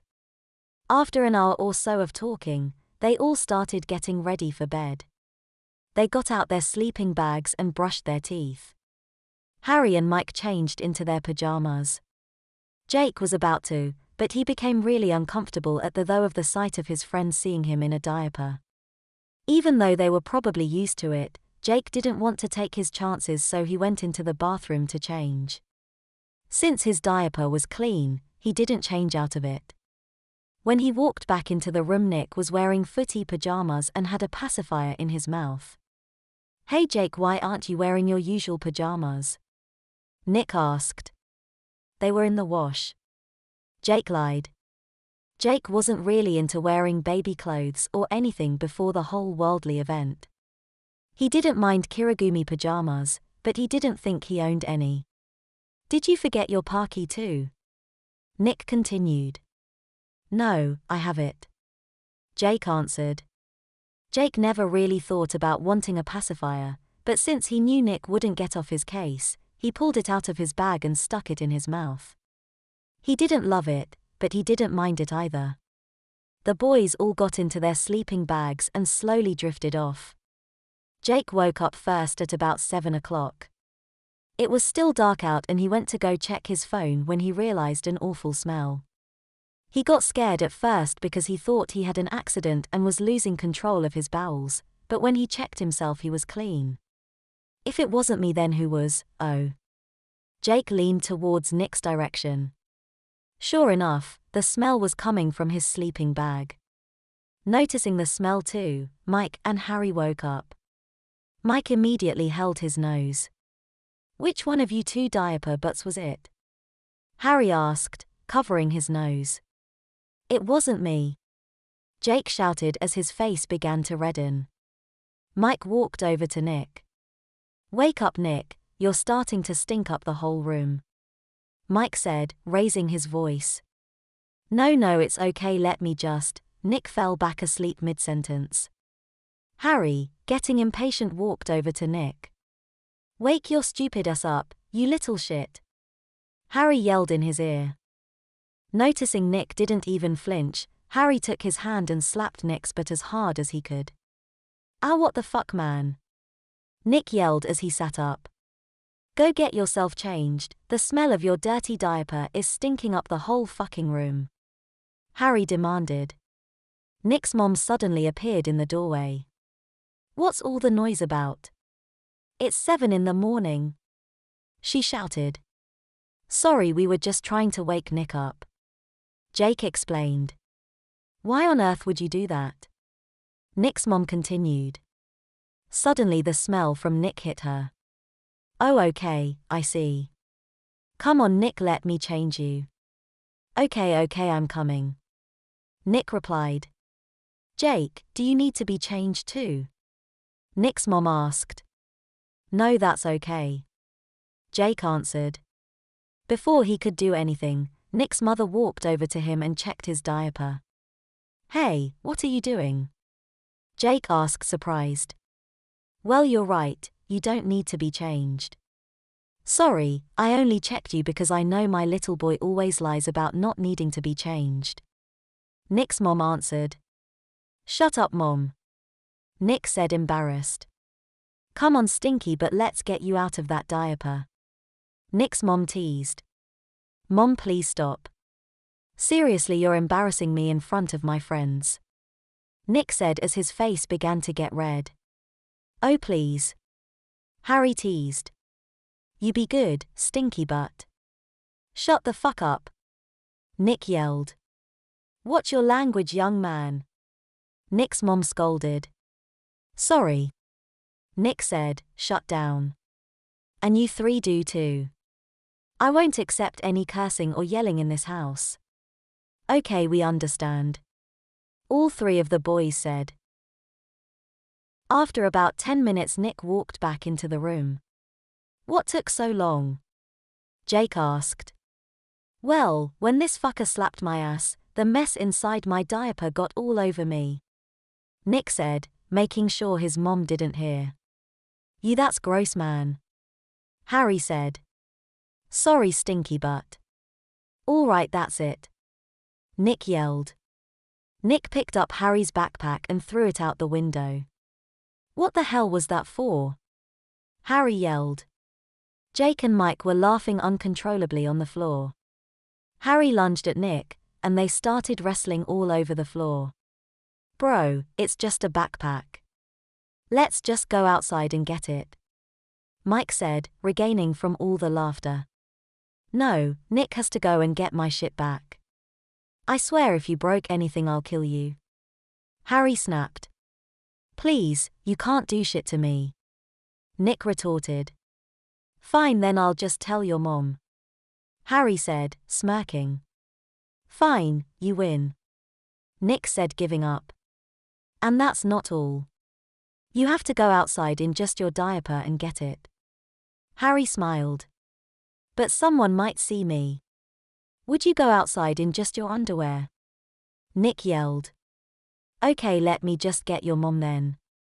Harry said as he walked out of the bedroom. Nick then furiously took off his shirt and pants, revealing his teddy bear printed diaper, and ran quickly outside. Now that wasn't so hard, was it? Harry teased. Just don't call me stinky but again. Nick said, burying his face in his pillow. Jake had laughed so hard at the whole event that he didn't even realize he peed in his diaper. He decided to brush it off because he didn't feel like getting changed in the meantime. The rest of the morning the boys played video games and chatted in the basement. At one point they started to play the game Never Have I Ever. Mike started. Never have I ever gotten my phone taken away in class. Harry and Nick both put a finger down. It was Nick's turn next. Never have I ever tried weed. None of the boys put a finger down. It was Harry's turn next. Okay, never have I ever shit myself in school. Hey, that was specified for me and Jake.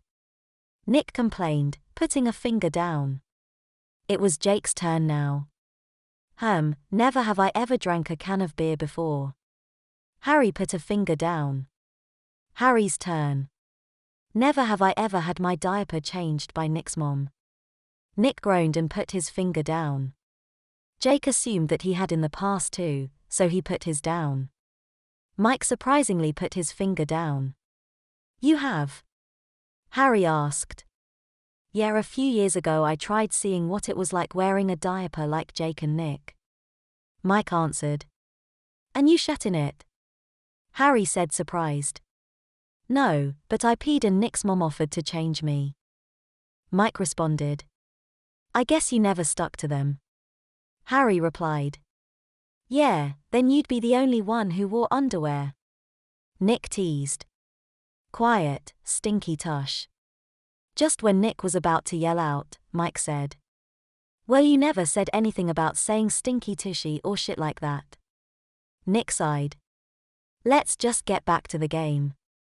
Did you ever try diapers? Jake asked Harry. No, after I was potty trained and noticed some kids still wore them, I never really thought about going back. I hate the smell and I can't imagine it feels very good. Nah, you get used to it. Nick responded. And it's nice when it gets all warm and puffy. What does that turn you on? Harry teased. Jake turned away because it actually did turn him on when he wore and went in diaper before he woke up in this world. Nah, not as much as girls do. It just feels nice. Nick responded. Never would have thought that. Harry said. Just then Jake felt the feeling in his stomach that he had to poop. He really didn't want to, especially after the whole incident with Nick. Mike noticed Jake's uncomfortableness and pulled him into another room. What's wrong, Jake? Mike asked, concerned. No, it's nothing really, I'm just not used to going, number 2. Jake whispered. Look, I'm trying real hard not to tell our friends about your memory issues, and I see you are too. Just poop. They won't think any less of you. Mike responded.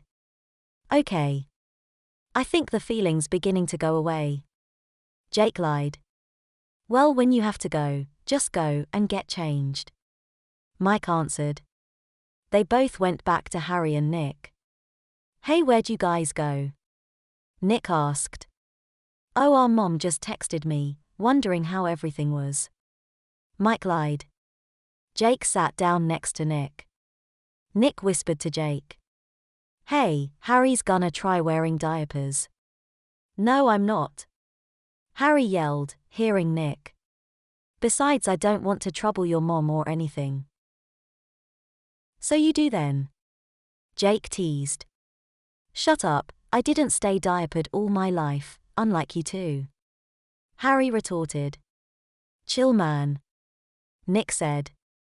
A lot of kids wear diapers, it's not anything out of the ordinary or something. Jake smiled at his comment. Yeah, well, do they sleep with stuffed animals and use pacifiers? Harry asked, drawing at straws to insult Jake and Nick. Well, I'd assume so. Nick responded. They do whatever they like, just like I use sippy cups, but Jake doesn't, and just like Jake has a stuffed animal, but I do not. And by the way, I don't really like pacifiers all that much. Jake added. It's just nice to have it in my mouth when I sleep. Come on, no one's gonna hate you if you try it. Nick continued. Besides, doesn't your little brother still wear diapers? Yeah, but he's 6, I'm 16. Harry said. Dude, like 1/3 of the entire population wear diapers. This information was new to Jake. He wondered if a lot of adults in this world wore diapers like the kids did before, but never bothered asking it.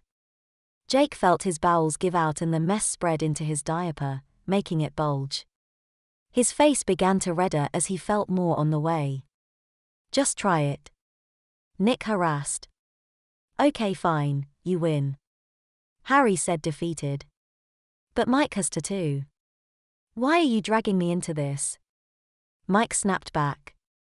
Because I'm gonna feel very weird, and if you put on a diaper too, it would make me feel more normal. Harry explained. Jake and Nick are wearing diapers right now. You don't need me to. Mike complained. Just please, man. Harry begged. Fine. Where are they? Mike said, defeated. Wait, Nick, did you just shit again? No, Nick said, confused. Wasn't me.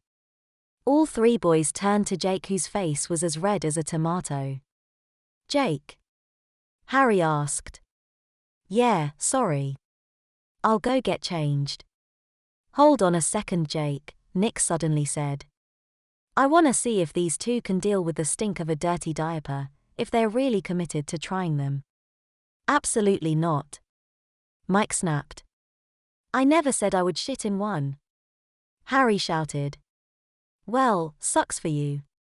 You want to try diapers, you gotta deal with the whole package. Nick said. You know what? Nick started. He then squatted for 20 seconds. Make that 2. Okay, that's too far. Harry said. I'm not gonna try them now, please both of you get changed. You two first. Nick added. Mike and Harry both went upstairs to get the diapers. Let's see if they can handle this. Nick said to Jake. They'll either love it so much, or hate it. Yeah. Jake said, focusing on trying not to sit in his dirty diaper. Let's see how long they last. Mike and Harry came back down the stairs. All right, now you two go change. Mike said. First prove that you're wearing one. Nick responded. Mike and Harry both dropped their pants, revealing their animal-printed diapers. Happy? Harry said. You two go change. That smell is just unbearable. Now that's cool. Nick teased. You two first have to poop in your diapers. Harry whipped his head back at Nick.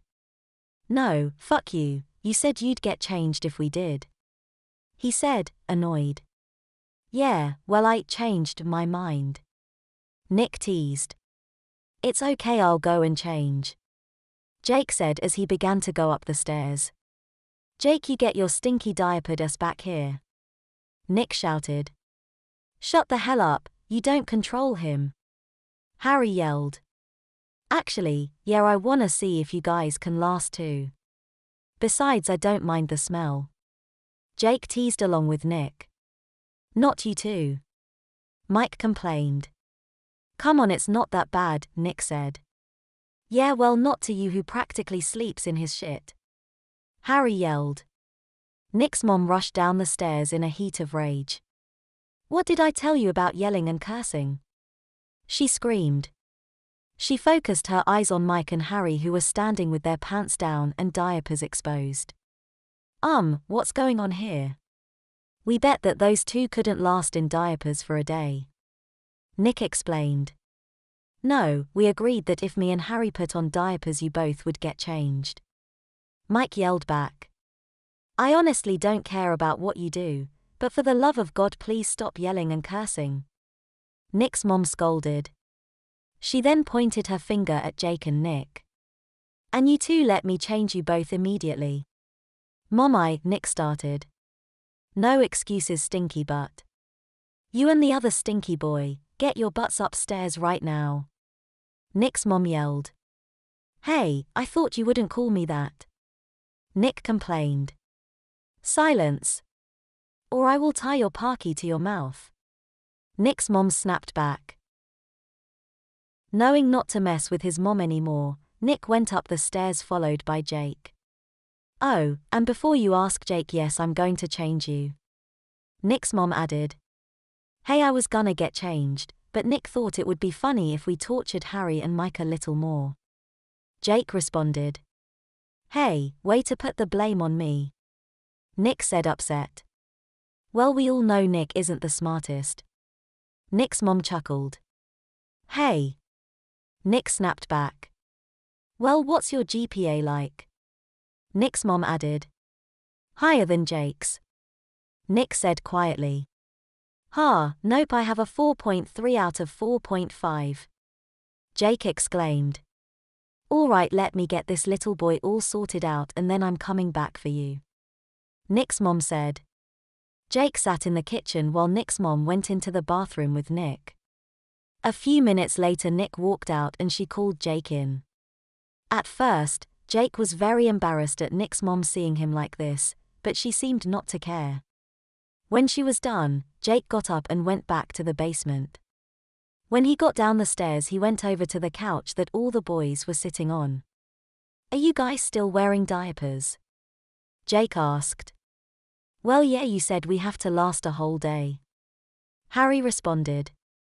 Oh, and we added another thing to the bet. If we both go a whole day, you two have to go a day without them. Seems fair. Jake said. A school day. Mike added. Whoa, no, I can't do that. Jake yelled softly.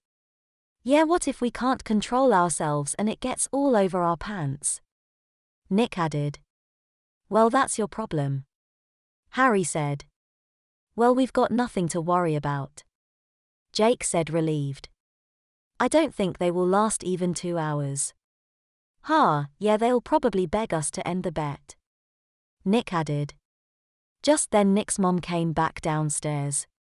Listen, I talked it over with your father, Nick.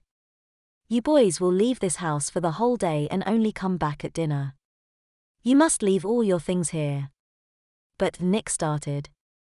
No buts. Get on your shoes and all of you leave. I won't tell your parents about all this if you leave right now. Nick's mom said. Okay, fine, we're going. Nick said. Wait, what about you know? Harry whispered to Nick. Well, I guess you'll have to go outside with them on. Nick said. But I have to take go number 2. Harry complained. Well, I guess you'll find out how it feels. Jake teased. The 4 boys stepped out of the house. Where are we gonna go now? Jake asked. We can always play soccer at the field. Nick said. And we have some money too, so we can buy lunch. The boys played soccer for what felt like hours. In the middle of a game, Harry stopped and ran over to Nick and Jake. Guys, I really got to take a shit. He whined. Well then go. Nick said. Maybe I can just run into a store or something. Harry said, trying to get out of the bet. Nope, the bet was you would wear and use them. Jake said. All right, fine, just don't look. Harry said, defeated. Oh, please stop being a pussy. Nick teased. Quiet or I'll tie your parky to your mouth. Harry said, imitating Nick's mom. Nick groaned and turned away. A minute later, Harry turned around. All done? Nick asked. Yeah, Harry said as he began to blush.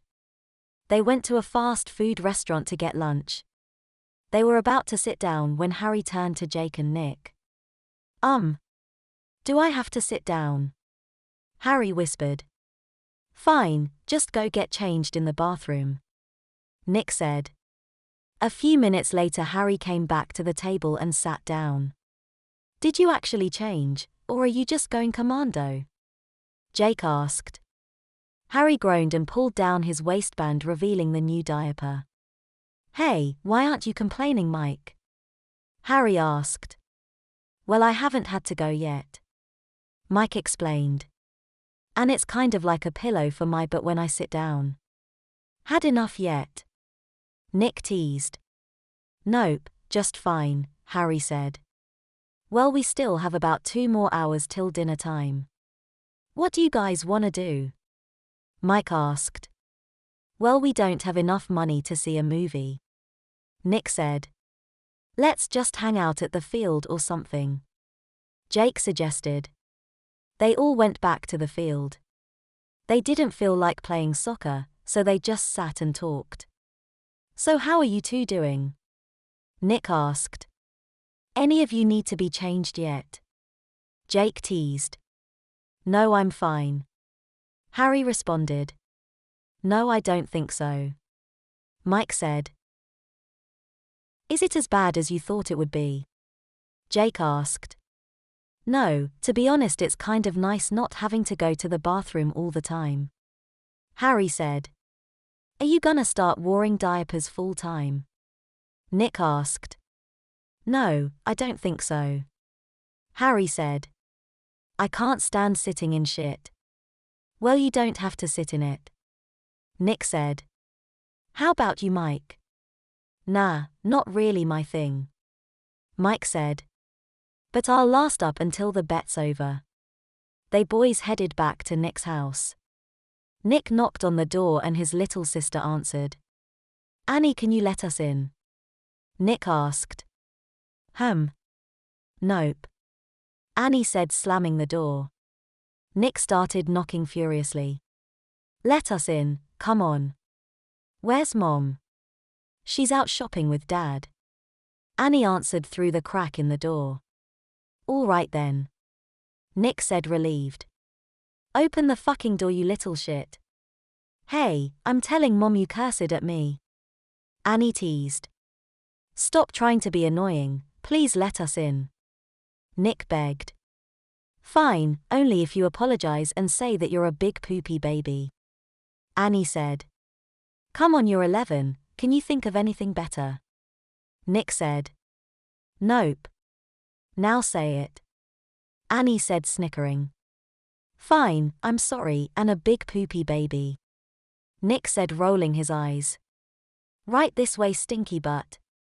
Annie chucked as she opened the door. You wear diapers too, Annie, so shut the fuck up. Nick yelled. You cursed again, let me just close the door, Annie began. Wait, I'm sorry, I apologize, I'm a big fat poopy baby. They're happy. Nick said. Yep. Annie laughed as she let the boys in. Geez, I hate my sister. Nick said to the boys. Yeah, well, try having a twin. Mike laughed. Hey. Jake yelled. Well, you are basically the baby of the house. Mike continued. Let's not forget that you are currently in a diaper too. Jake chuckled. All right, enough of your twin fight. Harry said. At least you don't have a little brother and a little sister like I do. But seriously, Jake, you are the youngest one here. Mike continued. Yeah, by 1 minute. Jake said, starting to get annoyed. And the shortest. Nick added. Nick, I'm 1 inch smaller than you. You're 5 feet 6 inches and I'm 5'5". Still makes a difference. Mike said. All right, why don't we stop bashing me and talk about something else? Jake exclaimed. Harry started to say. What is it? Jake asked. Nope, I'm not going through this again. Harry yelled as he ran upstairs. All 3 remaining boys were very confused. About a minute later, Harry came back. What happened? Nick asked. You won your bet. Happy? Harry said, looking down. So you didn't last. Jake said, smiling. Shut the fuck up, Jake, I'm 7 inches taller than you. Harry snapped. Damn, sorry. Wasn't trying to offend you. Jake said softly. Nah, it's okay, he's just a sore loser.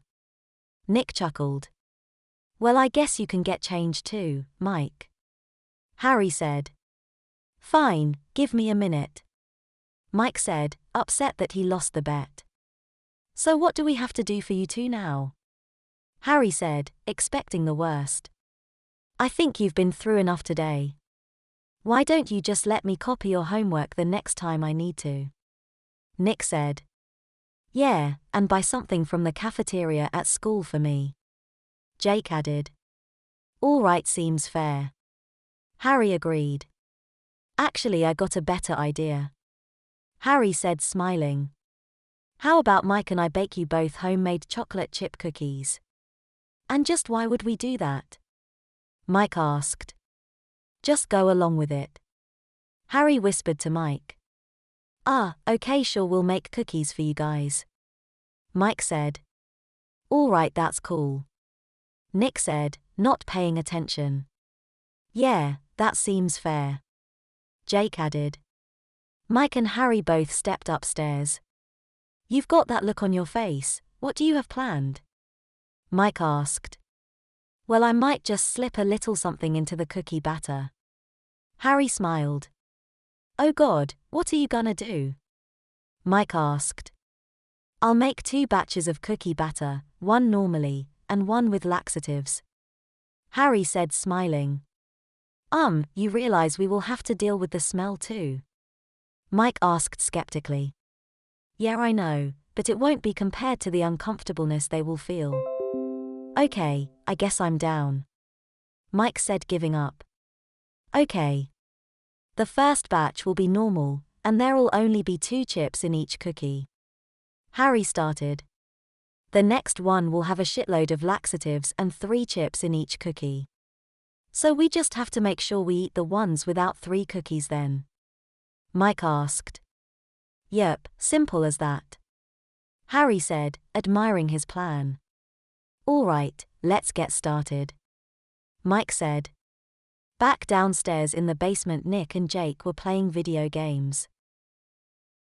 You think Harry had fun today? Jake asked, smiling. Oh hell no, he must have felt terrible. Nick said. So I guess diapers didn't work out for him. Jake added. Yeah, oh well. It doesn't really matter.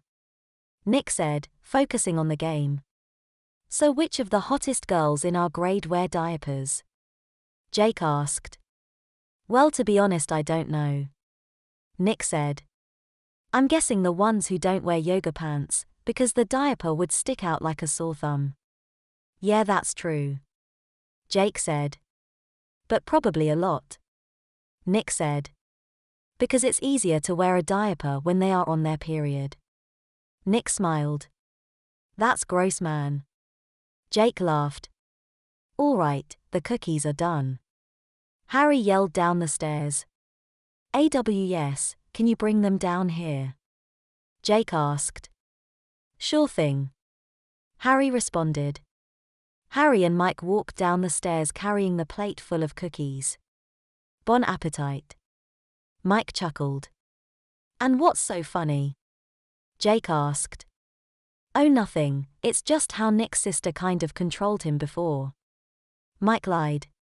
Well, would you rather have waited outside till my mom came home? Nick yelled. No, I guess not. Mike said. Harry picked up one of the cookies with 2 chocolate chips and ate it.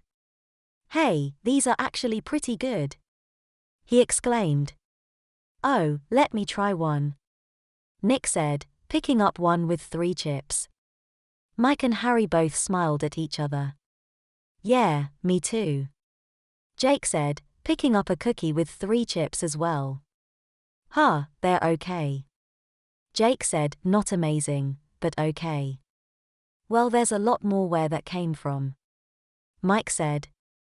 They continued playing video games. All of a sudden Jake's stomach began to growl. Mike and Harry just stared at each other. What was that? Nick asked. My stomach, I think it's upset. Jake said. Suddenly Nick started to hold his stomach as well. Nick started to groan. Me too. I hope I'm not sick or something. Oh God, I feel like I'm gonna throw up. Jake groaned. Do you think it was the cookies? Maybe. What did you 2 put in them?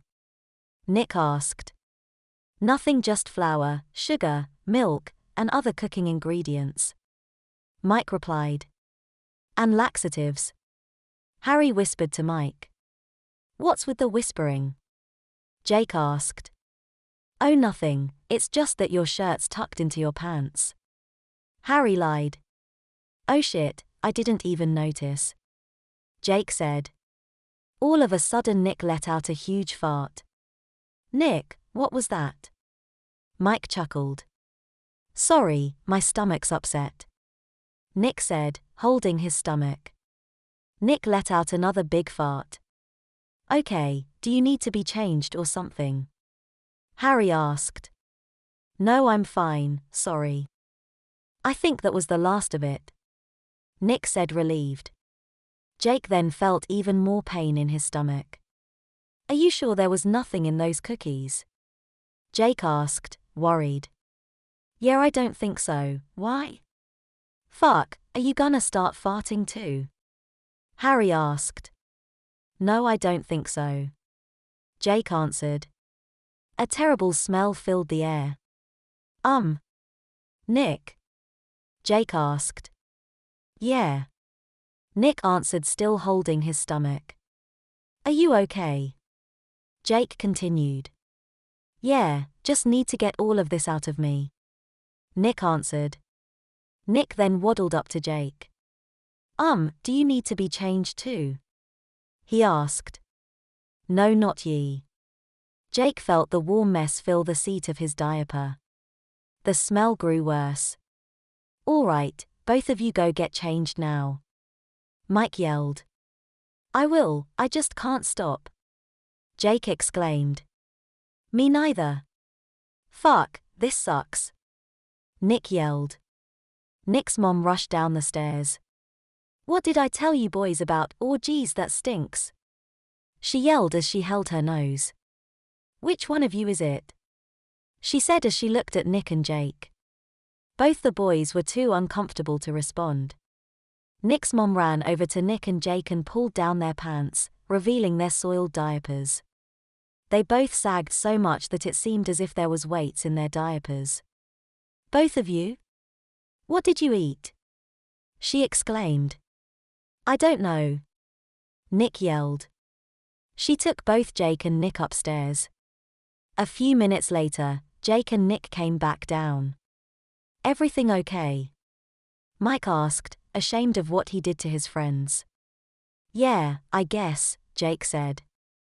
Hey, well, maybe you two should try being potty trained for a day. Harry said, trying to lighten the mood. My mom said she's gonna call everyone's house and tell them about all the yelling and cursing. Nick said, looking down. Well, unless we all go to bed straight after dinner. Damn, I really felt sorry for you guys. Harry said.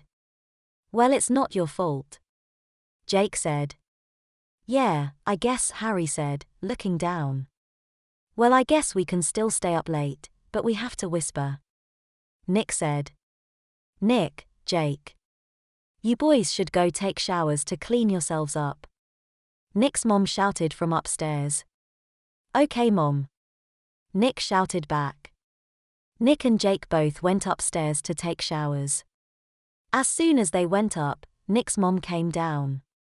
So what's this doing out of the medicine cabinet? She asked, holding up the laxatives. Harry and Mike were flabbergasted. Well, it's obvious what you both did. Nick's mom continued. Please don't tell our parents. Please, we'll do anything. They both begged. Well, you got 3 options. Nick's mom answered. 1, you could tell the 2 diaper boys what you did. 2, you could let me tell your parents, which would surely get you in trouble. Or 3, you both could keep pacifiers in your mouths the rest of the night, so you won't shout or curse. I already have Jake and Nick doing that. Mike and Harry looked at each other. Well, I guess we have to go with 3. Mike said, looking down. Good boys, now let me get you some new pacifiers, so you won't be sharing germs with Nick. Oh, and by the way, I'll be checking on you guys tonight, so you better keep them in while you're sleeping.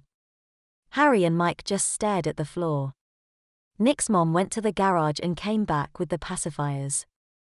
Now, keep those in your mouths, unless you are eating. You can talk with them in too, but it may be hard to yell. Mike and Harry just took the pacifiers out of Net's hand and put them in their mouths.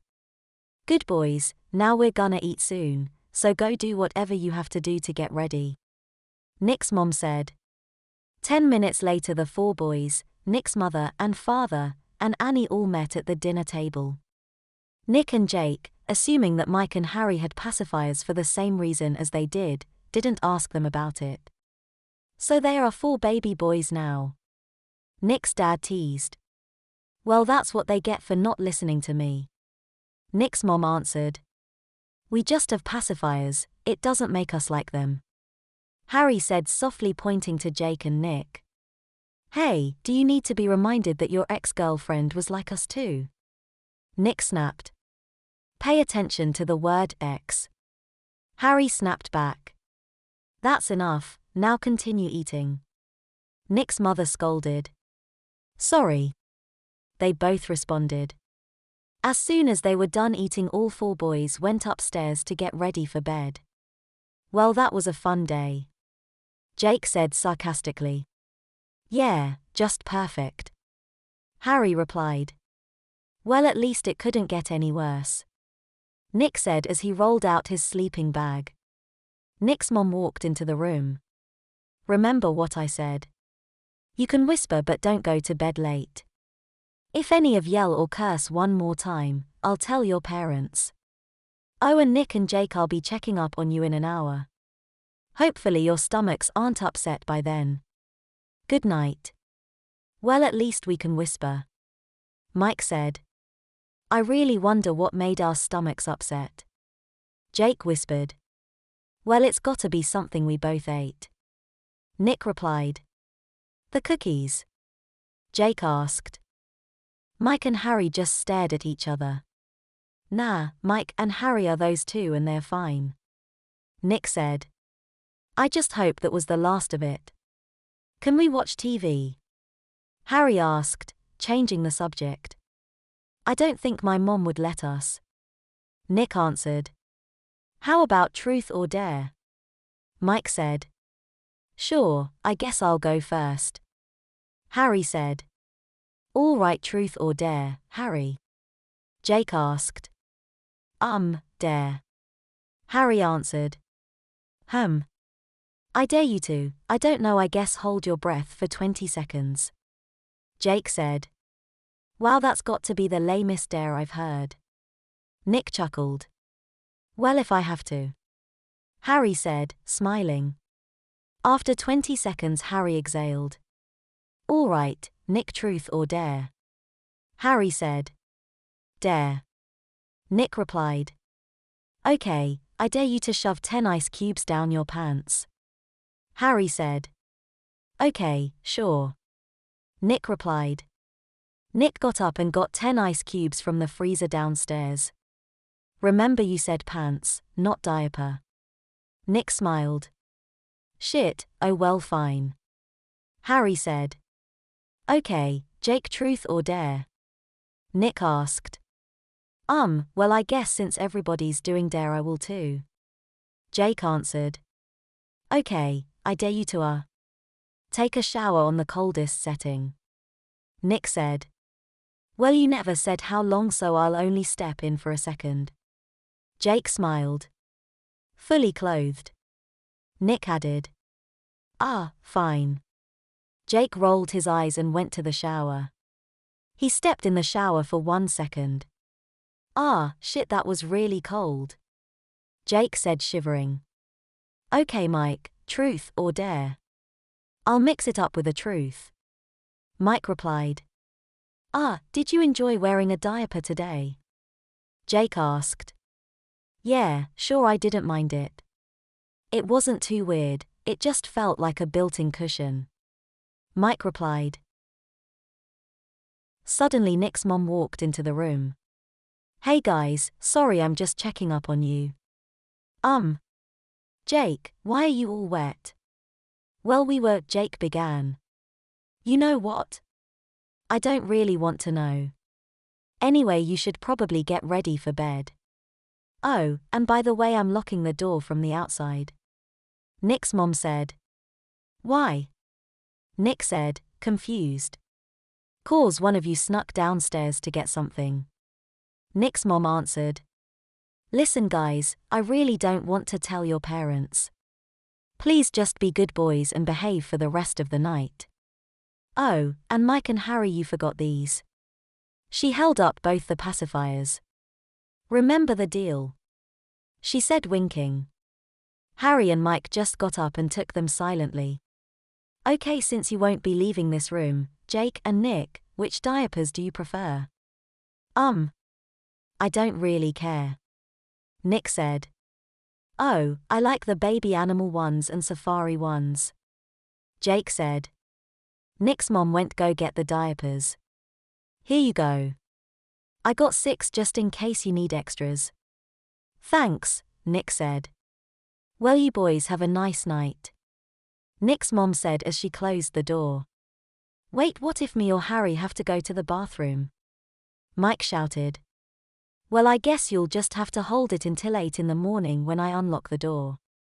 Nick's mom said, smiling. But, Harry started. Remember the deal? Nick's mom said. When she finally closed the door and left, Nick stood up. What's this whole thing about a deal? Oh, it's just that we have to keep these pacifiers in our mouths because we were too loud before. Harry half lied. Well, I guess she won't be checking on us, so we don't need to keep them in. Mike said. Well, I'm gonna get changed into my pajamas. Harry said. Good idea. Jake replied. Wait, Nick, we don't have wipes or anything. What are we going to do if we need to get changed? Shit, I don't know, plus there's no private place we could go to get changed or a garbage to throw out the dirty diapers. Nick answered. Can't you just keep them in your bag and get changed under the sheets of Nick's bed? Mike said.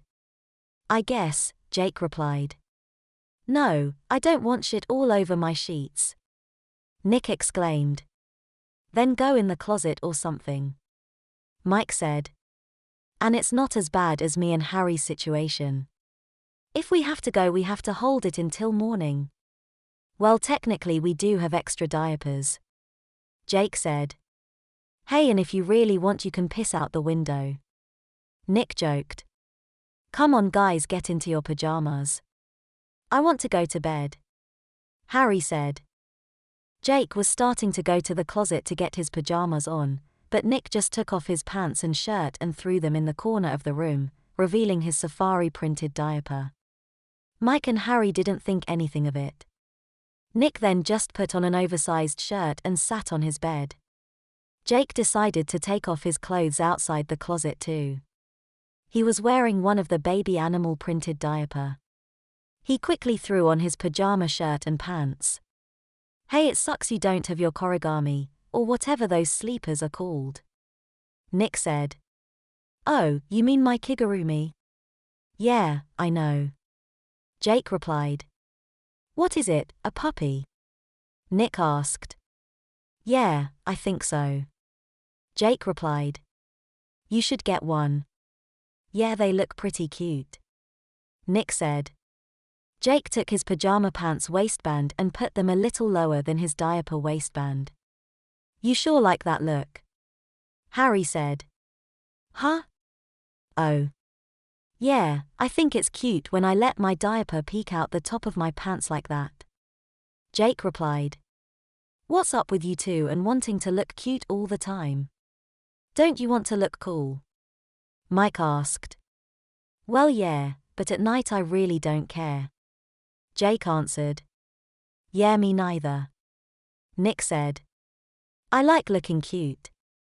I don't know why. You both really are like little boys. Harry said. I'll take that as a compliment. Jake said, smiling. All right, I'm tired. Mike said. Let's go to sleep. Harry turned off the lights and all the boys went to their sleeping bags. Good night, guys. Jake said.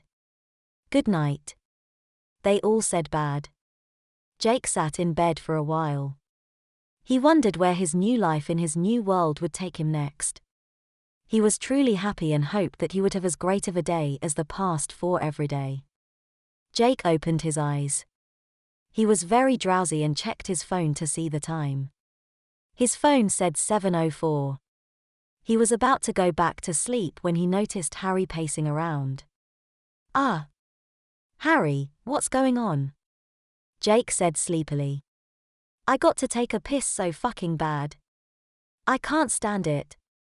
The door is locked and there's no way out." He continued pacing around. He's been pacing for 20 minutes straight. Mike said. "Well, sorry, I'm freaking the fuck out." Harry snapped. "Just wait another hour until Nick's mom opens the door." Mike suggested. "I can't wait that long. Are you crazy?" Harry whined. Jake checked his diaper to see if he had any accidents overnight. Luckily, he was still in control mainly of his bodily functions. Harry continued pacing. At one point he accidentally stepped on Nick's foot. "Huh, what's going on?" Nick said drowsily. "Harry just has to pee." Mike answered. "Oh my god, I can't hold this in. I'm dying over here." Harry whined. "Can you get your mom to open the door?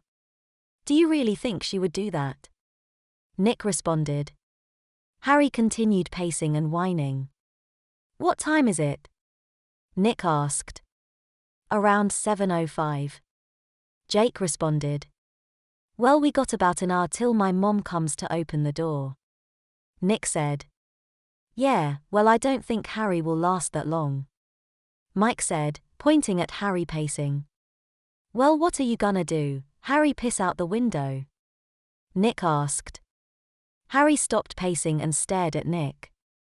"No, Harry, don't." Jake said. "Well, I'm gonna."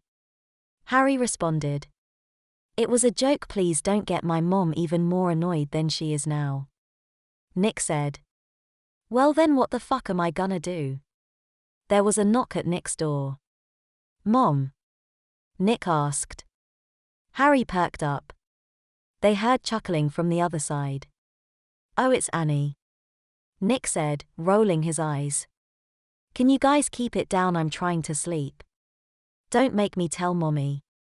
Annie said. "Yeah, sorry, Harry just really has to go to the bathroom." Nick responded. "Can you please unlock the door?" Harry pleaded. Nope." Annie teased.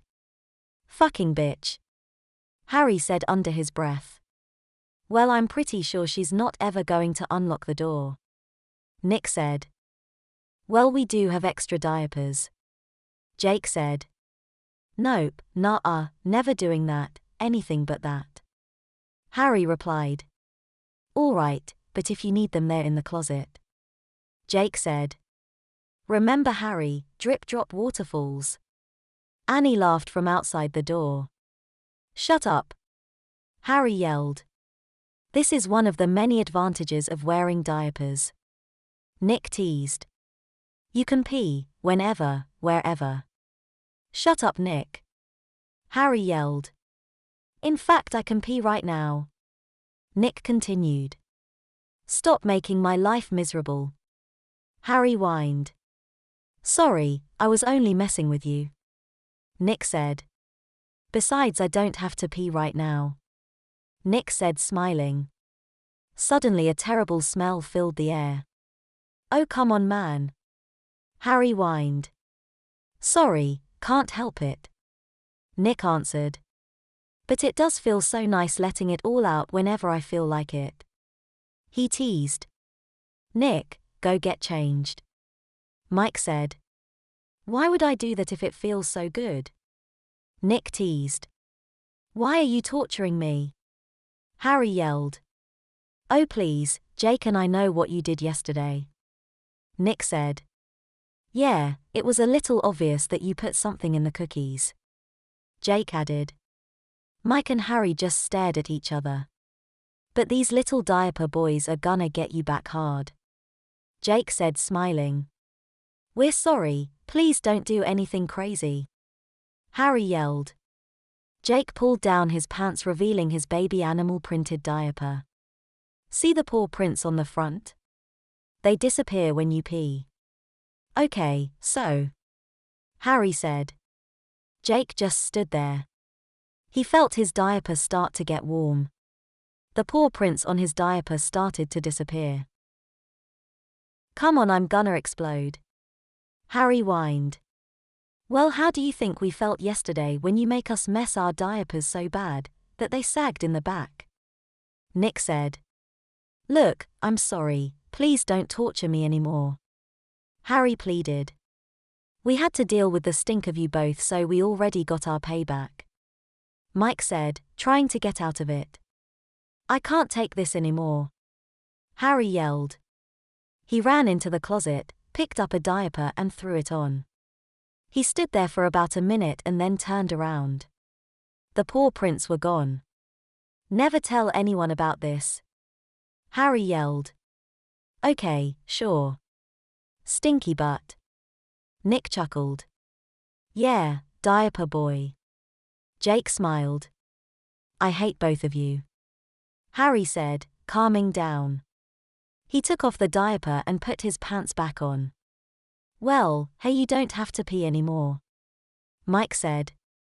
The boys heard the door unlock. Okay, it's 8 o'clock. Nick's mom said. You can come out now. Harry just stared at her. He sat down on Nick's bed and put his face in his hands. What's up with him? Nick's mom asked, confused. She then sniffed the air. She walked over to Nick and checked his diaper. Hey, what the hell, Mom? He exclaimed. Sorry, sweetie, I was just checking. She said. And it looks like you do need a change. She then walked over to Jake. No, it's okay, I didn't go. Jake said. She still went behind him and checked his diaper. Well, you didn't poop, but it's obvious to tell that you're wet. She said. Come on, you two, let's go get changed. She said, holding Nick's hand. No, that's okay, I can do it myself. Jake said. He didn't really like Nick's mom changing him. It made him feel uncomfortable. Well, alright, but I'm gonna change you, little man. Nick's mom said to Nick. Yeah, sure, whatever. Nick said, blushing. Mike and Harry sat there silently.